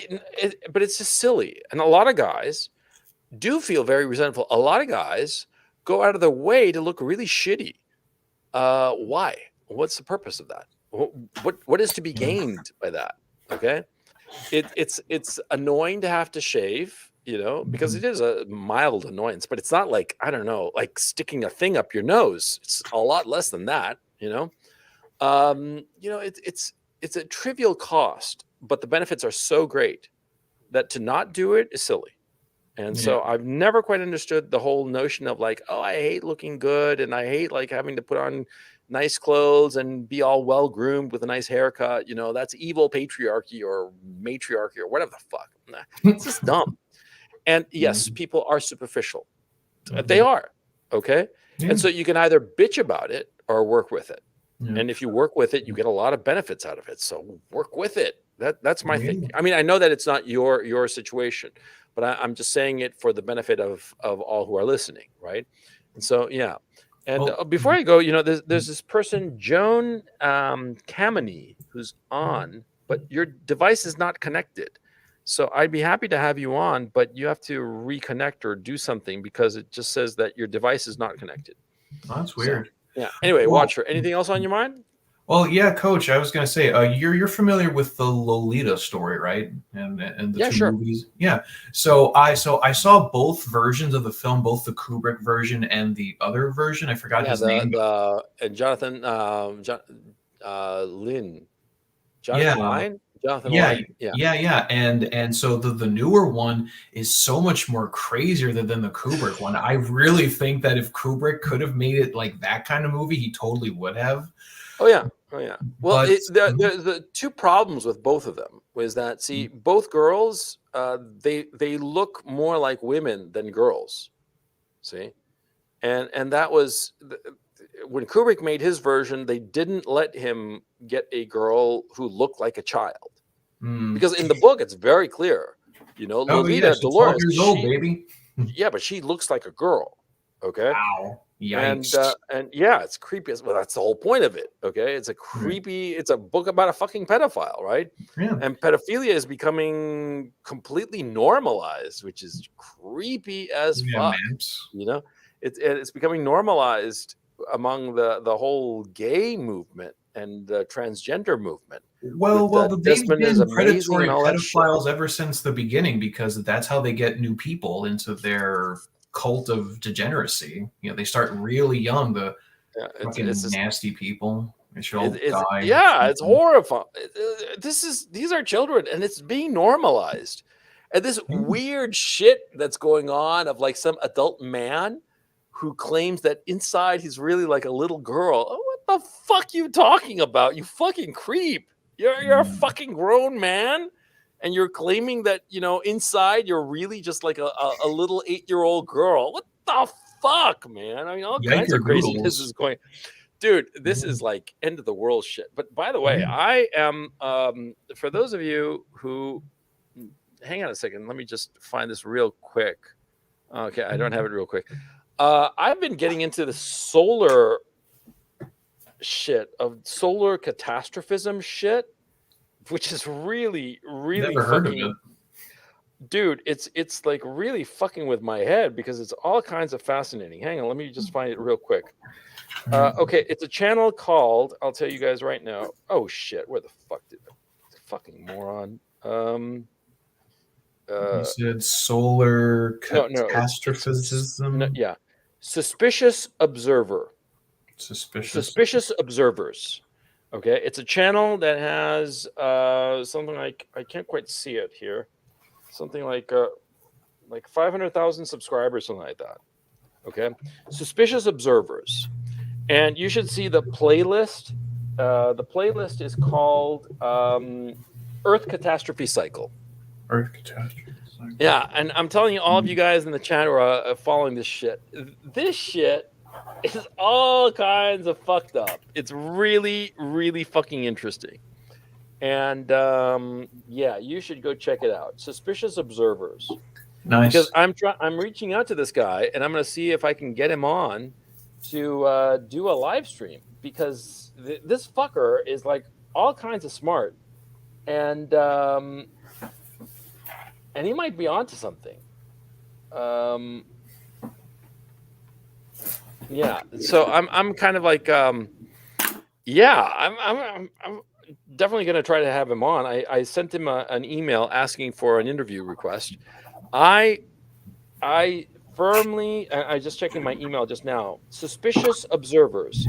Now this guy does a daily show where he basically like observes like the sun activity and shit like that. Okay, but his basic idea is that we are about to go through a magnetic pole reversal, and that the Earth is going to wobble. It's wobbling as we speak, and that these are 12,000 year cycles, and we're right smack and dab in the middle of it. And the Great Barrington Event of 1859 was the beginning of this, and this shit is going to last 200 years roughly, and he says the upshot is that there is going to be a mini nova, and that the Earth's poles will switch over to roughly east of the Indian Ocean and west of the coast of Peru. Those are going to be the North and South poles. How are they going to get there? Well, yeah, it's really fucking fascinating. I'm following this shit. It's like all kinds of interesting. And I went through like a whole bunch of fucking videos, and I'm going through them again. I mean, they're just like wild shit. And so I don't know if this guy is like on the up and up or just out of his fucking mind. And so, I'm like, it's really interesting. And he seems to have like a lot of scientific data on his side. Yeah. So we'll see how it goes. Anyway, let's bring on a couple of other people. Hey, Vintran, how's it going? Oh, it's good. I kind of wanted to ask you a question about public speaking. Okay. Watcher, you winked out. So take care, Watcher. No. It's not your problem, Vin. It's Watcher winked out. So talk to you later, Watcher. Vin, what's it go? So about public speaking, what's on your mind about it? I can talk effectively for 5 minutes because I can prepare my information for about that length of time. Yep. But after that, I kind of ramble and fizzle out. Yeah, everybody does. Oh, but you've been talking for 2 hours and a half. So yeah, because I'm a fucking genius and everything I say is pearls of wisdom, and you should listen to everything I say. And if you deviate from anything I say by even a fucking inch, man, my minions will get you. No, man, everybody ends up rambling. Okay. And cool. Part of the reason that I do these outlines on PowerPoints is precisely so that I don't ramble. Because it's all perfectly fine for me to go off on some riff, like on the presentation today. I did some riffs about different stuff. Like I wound up explaining how billionaires mortgage their assets so that they can get spending money, but without selling any of their assets and therefore not paying any taxes. Right now, that riff was more or less in line with the rest of the presentation. But if I didn't have any kind of written down presentation, of course, I'd wind up rambling. We all do. It's perfectly normal. And so what you should always do is have either in your head a clear notion of what you're going to talk about or write it down. Okay. Yeah. Now, in my own case, what happens is that precisely because of the English teaching that I did back in the day, I know how to mentally organize myself for conversation, be able to talk for an extended period and not ramble. But Yeah, I actually did. Yeah. even so, a lot of times I wind up repeating myself and saying the same shit multiple times in just slightly different ways, but just repeating myself. Okay, so it happens to everybody. Don't worry about it. Okay, sure. And I don't know if this is true, but it feels like my computer's a dummy terminal now. You're Just what? I'm sorry. Can you oh, repeat that? my it feels like the computers I buy are basically dummy terminals because I have to access the internet, pay for subscriptions, and do a lot of other stuff. Also, dummy terminals. What's that? I think it's like your computer just accesses information. It doesn't have anything useful by itself, Yeah, and you pay for subscriptions. that's very much the case because everybody is realizing they can make a shit ton more money with subscription services than by selling their product. Yeah. No, yeah, I'm actually debating just getting old Apple to play around with, like a Macintosh, so I can figure out how computers actually work. Yeah, I mean, my thinking is also, I have to admit that this suspicious observers guy really put the zapped my brain because he's basically saying that all electronic devices, they're going to go tits up if we have any kind of serious magnetic disturbance. And he showed all kinds of graphs and information basically stating that we're on our way to some sort of solar event. I'm like, holy fucking shit, man. And that would mean that all the stuff that you have on computers, it's going to go bye-bye. And also that all of these computer networks are going to go bye-bye. If it fragments the data, that's a big problem. And also, he pointed out that, this event in 1859, that was sort of like a burst, copper wires burst into flames, the telegraph wires. And this was in 1859, way before any kind of the electronics that we have now. If there was the same kind of event now, holy shit, what the fuck would happen? So I'm kind of curious about that myself, So yeah, that's basically what's going on. Yeah. Now, I think the rich people, like Bill Gates, is buying farmland, is what I hear. And maybe but that's where an inflationary play. I don't think he thinks that the end of the world is coming. No. Oh, okay. But these guys, they probably have some bunker somewhere. And a lot of these assholes have more money than sense, and they spend it on all kinds of bullshit. But it's real interesting.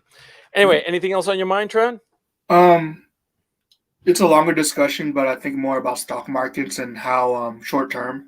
But I can ask that another time after I do some research, because I'm not keeping my money in the stock market for 30 years. No way. So what I'm gonna do in 18 months, on the stock market, is that even worth it? Okay, fair enough. Okay, yeah. You take it easy, Vin. All the you best. Hey, Joan, how's it going? Hey, Coach, how are you? Pretty good. And yourself?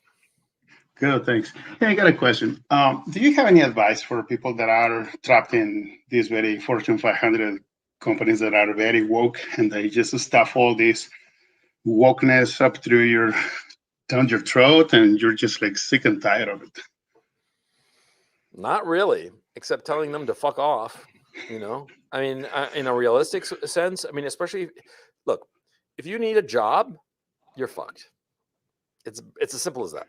Okay, because if you need a job and you tell these people to fuck off, they'll hurt you. Worst case, they'll fire you and ruin your reputation in your industry. Okay, and so if you have responsibilities, then you have family, like kids of your own or some shit like that. You have to provide the money for their well-being. Then you can't be stupid. It's as simple as that. It's unpleasant, but it's a reality. And this shit is going to last a long goddamn time until shit goes really tits up. And that's when everybody wakes up.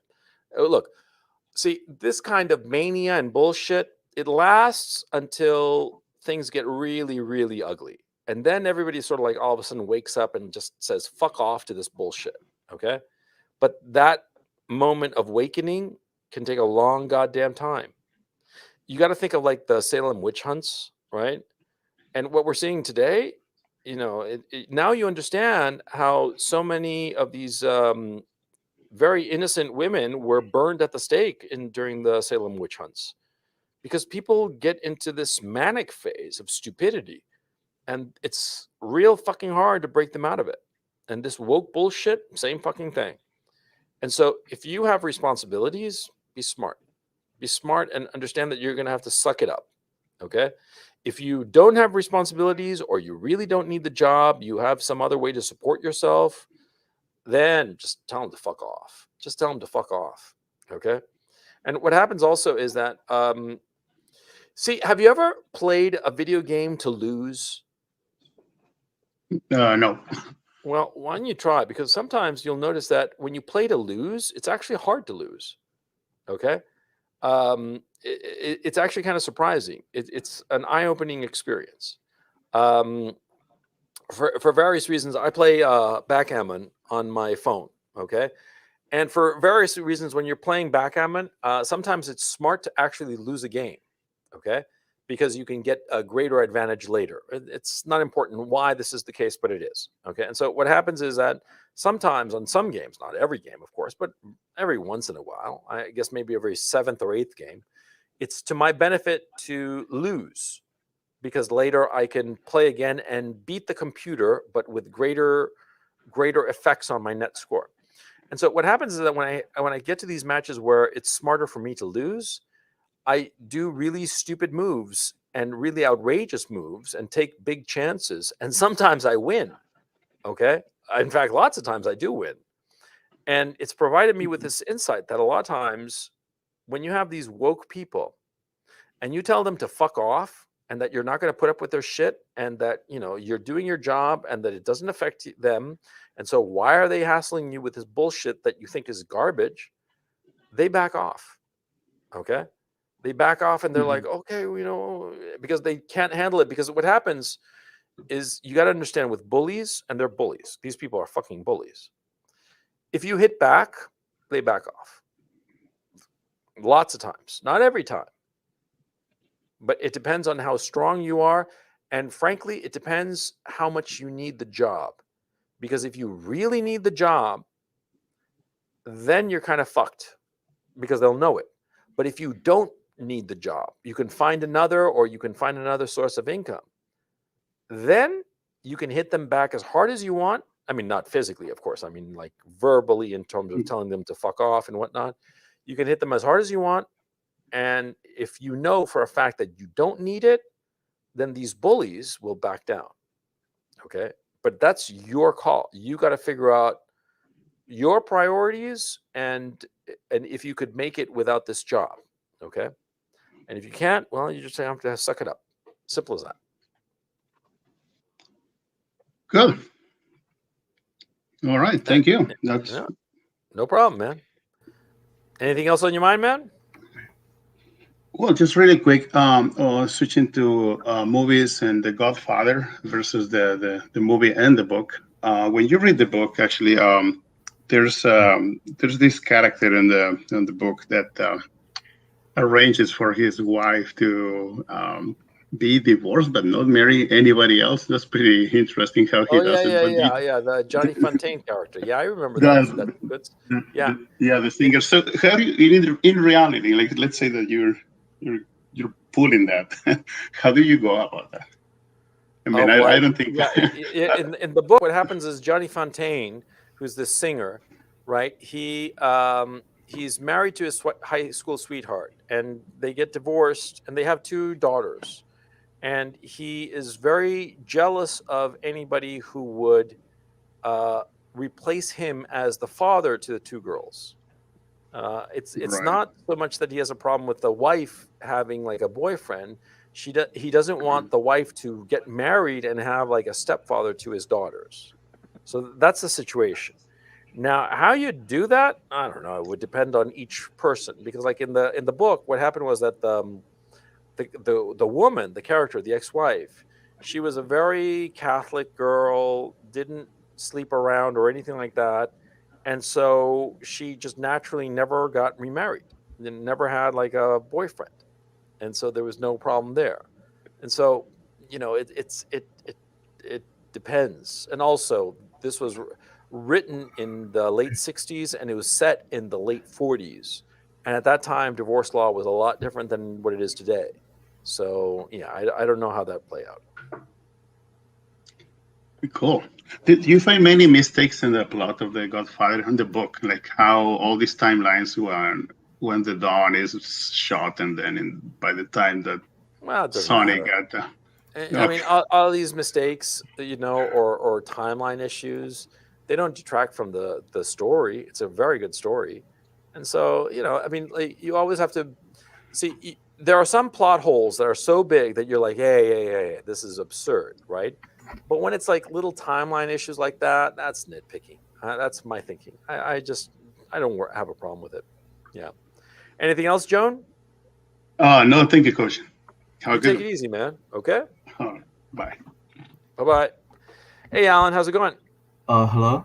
Can you Yeah. hear me? Oh, okay. Yeah, I hear you fine. What's up? I just want to say I've been following like your YouTube channel for like since I was I think a junior in high school, and Yeah. now I'm in college, junior. So it's been a long time, and I've been on your Patreon for like a couple years now. This is Yeah. like my first time on here.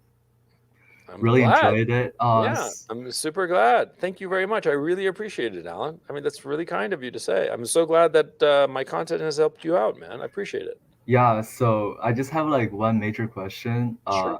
Because I'm in college, in one of the UC schools, and I heard, Oh, you poor bastard. Yeah, okay. yeah, and I think I just heard the news like yesterday that Yeah. they're requiring like booster shots. That's a mandatory requirement Did you to get attend. vaccinated already? I got the Johnson & Johnson one, the one shot, not the All right. mRNA. So I'm feeling okay. It's been like half a year now since I took it. The day right before my final during the summer school. So right after the final, I was like feeling feverish and everything, sick. But my question is like I don't know what I should do. I don't want to take it, the booster, and my family they all took it. Even my brother, who's like 8 years old. My parents are pretty liberal. I have no I don't know what to do. And I talked to my friends, and they're like my conservative friends back home, not yet around the Bay Area, but like he was like, "Oh, if you need anything, just live with us." And I was like, that might be an option because if I go home, like tell them the reason why. Like I was thinking if I should go to school or not. If I don't go to school, I'd probably like take a year break. And How old are you? I'm currently 21. You're 21? Okay. I'll tell you right now. See, if you take a year or 2 or 3 off at this point in your life, it's not going to affect your destiny. Not at all. Believe me. Okay. I mean, I Okay. know this. Okay. I went to college when I was 23. Okay. And graduated at 27. And things worked out fine. Okay. Okay. So, are you an ethnic minority? I'm Asian. Yeah. Okay. And your parents are big on education and that whole thing, right? Yes. Okay. So this is the thing. If you decide to take a year off, you're going to take a shit ton of grief from your parents, right? Now, you have to ask yourself, what's going to happen in a year's time? And we're already seeing that people are having second thoughts. I mean, like normies, vaccinated people are having second thoughts, serious second thoughts, right? Yeah. And what's interesting to me is watching Scott Adams, because he is on Twitter, he is wriggling his way out of it because he got, both shots and the booster and the whole thing. And he's starting to like reconsider, and he's trying to mentally wriggle out of this box that he's in. Right. Yeah. It's pretty fucking funny. But anyway, he's indicative of like the normie population is getting sick of this shit. And what you can say at UC is say, look, I'm going to take a year off and just, freeze everything and just take a year off because I'm not going to take any fucking shot. And I'll wait a year to see what happens, how it pans out. Wait 2 years and do something else. The experience you gain by doing something, but actually doing something. I mean, working, not being a fucking bum. If you're going to be a fucking bum, you're going to get nothing out of 2 years or 1 year break, right? Yeah. But if you work at something, and it'll obviously be some relatively low skill work, probably manual labor. This might not be a bad thing for you. Okay, you'd learn a lot of things that you wouldn't learn in college. So if you have the chance to work like construction or something like that, I'd go for that. Yeah, I mean, and take a year off or 2. Really? I already during this a year before, like I mean not half a year before, I started looking for internships already for accounting, and Yeah. I already landed a position in the Bay Area, for the summer 2022. Yeah. But if they require vaccine mandates, I guess yeah, I'll go for go for something Well, else. look, here's the thing. My thing about the boosters. Okay. Okay. Here's the issue.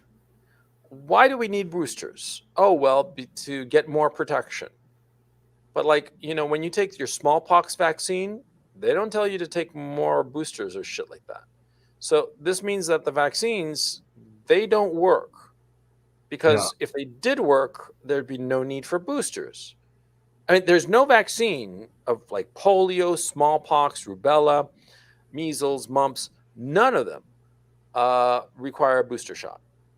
Okay. And certainly not as quick as this shit. So Yeah, possibility, I mean, it's very obvious. The vaccines don't work. It doesn't stop transmission.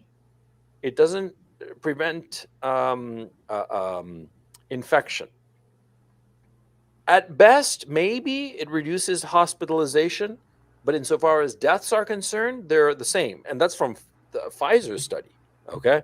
I don't know about Johnson & Johnson. Okay. But okay. I read the Pfizer study. And in fact, the placebo, more people survived. There were fewer deaths among the placebo. There were 16 deaths in the placebo group and 17 for the vaccinated group. So, okay, so in their study, their own study, more people died with the vaccine than without it. Okay, so anyway, if the vaccines don't stop infection and don't stop transmission, then why would shooting yourself up with more of the same shit do any good? Right? I mean, that's the logical argument here. And chat, if you guys are listening, hit me with a +1 if you more or less agree with this. Because, I mean, think here, right? You took the vaccine. It doesn't prevent infection. It doesn't prevent transmission. And now you have to take more of it. What for? Okay. I agree. So I guess I'll just kind of this will be like pretty big move since I've never done anything like this. Yeah, but all my friends are all vaccinated and everything. Well, it'll teach you independent thinking, and you're never too old to learn independent thinking. Okay. Yeah.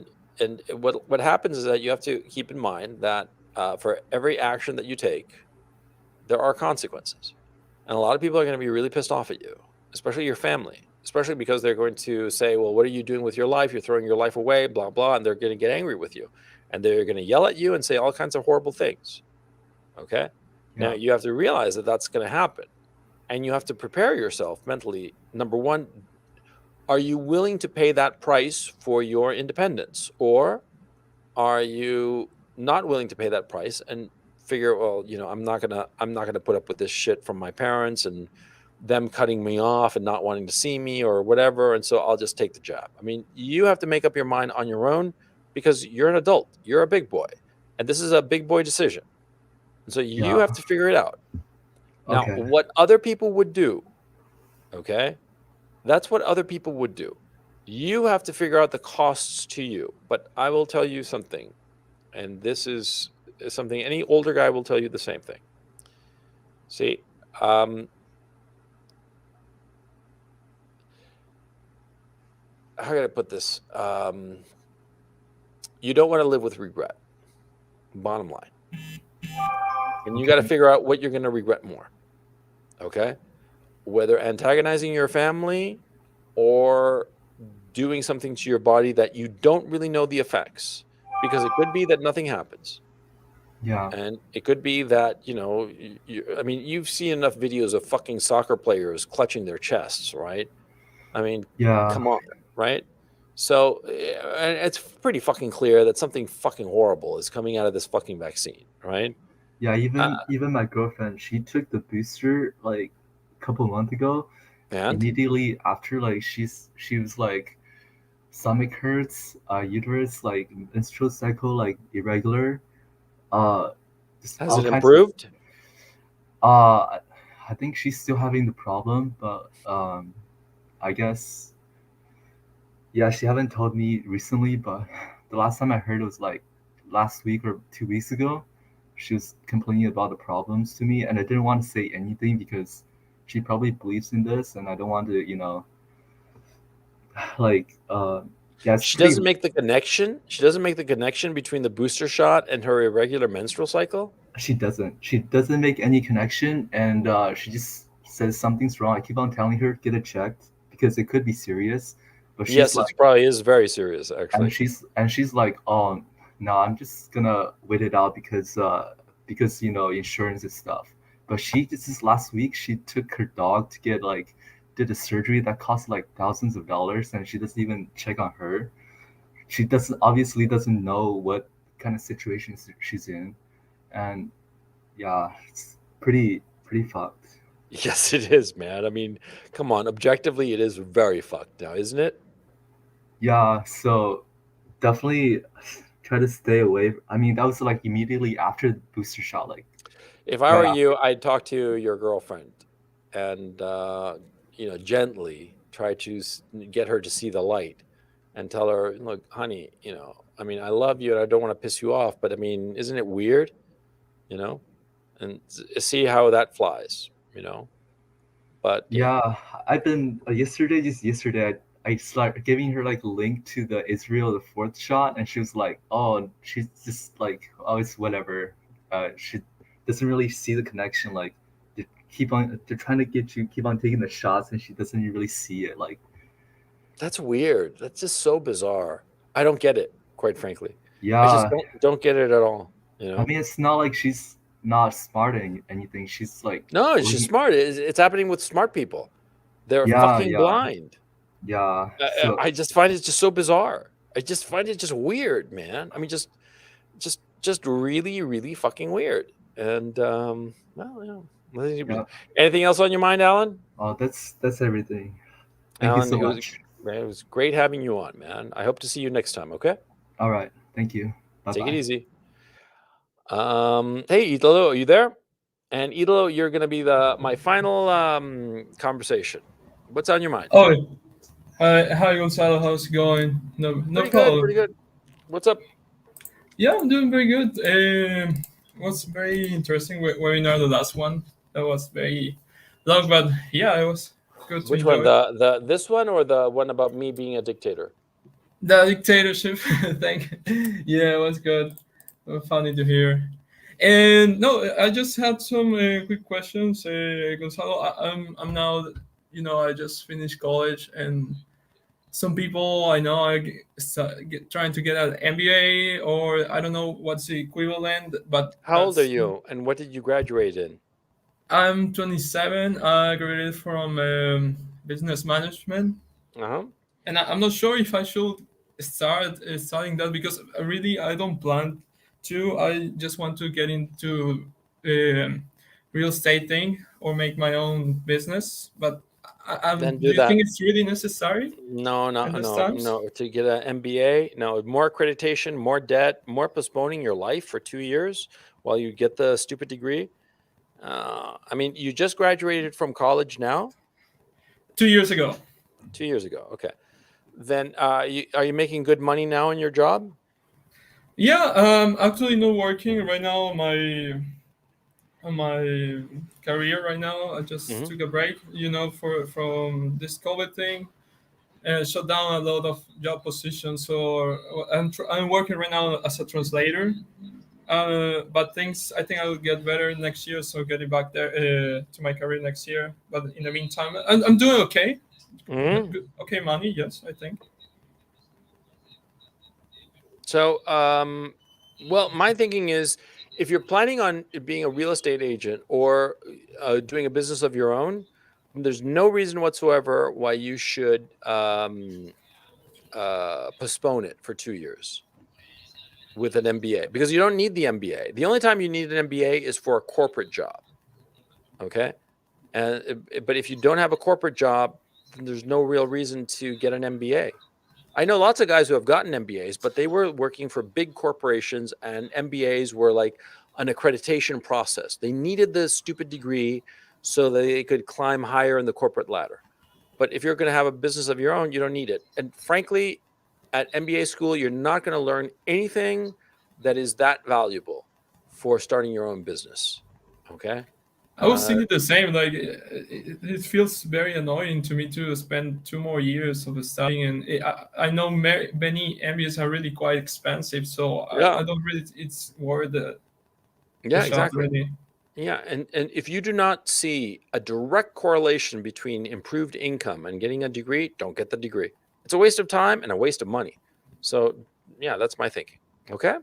Perfect. I also wanted to tell you that, yeah, it's funny how the narrative of the COVID thing it's falling apart. Like here in Peru, they are showing up news like 24/7, but people are not buying it in the Facebook comments. I No. hope this thing falls apart next year. I really hope so. Well, I think that they're going to try with all their effort, all their might to keep it up, unfortunately. And that's going to be like it's just a real shame, because there's so much suffering, so many people depressed. The children especially are growing up wrong with all this bullshit, but they're not stopping it. And I don't get it. I don't get it at all, but that's life. Yeah. Crazy times, and right, Gonzalo? Yes, they are. Yes, But they are. we're Yeah, here. I mean, could you believe that we'd be in this situation 2 years ago? No, never. I thought like there was going to be some kind of civil war, but not this thing. No, and the political polarization in the States, at least, is getting even worse. So we'll see how that goes. Anyway, Idolo, great talking to you, and I'll catch you next time, okay? Yeah, you too. Have a nice day, Gonzalo. Goodbye. Take it easy. Okay, and Wheat Waffles was here, and I brought him on. Wheat Waffles is the YouTuber, and I didn't even know that he was what you call it, a follower. So I'm like kind of no, he wasn't in the stream. I don't know where he is now. That's a shame. It would have been great to have him on. So anyway, yeah, for those of you who don't know, Wheat Waffles is a YouTuber. I highly recommend him, even though I disagree with a lot of his stuff. He's very black pilled, and he's like all about looks are the most important thing. If you don't have the right look, then you will never get laid. I don't have the right look, and I get laid, so I'm not so sure I agree with Wheat Waffles. But he's a great kid. I really like him, and I think he's really smart. And I think that you should subscribe to his channel. He was on, and I brought him on, but then he disappeared, so I don't know where he got. So anyway, I'm going to call an end to the broadcast. This has been CRP talking to you about corporations. And yeah, I hope that this video helped you out to think more about the problem. And yeah, take it easy, and I'll catch you next time.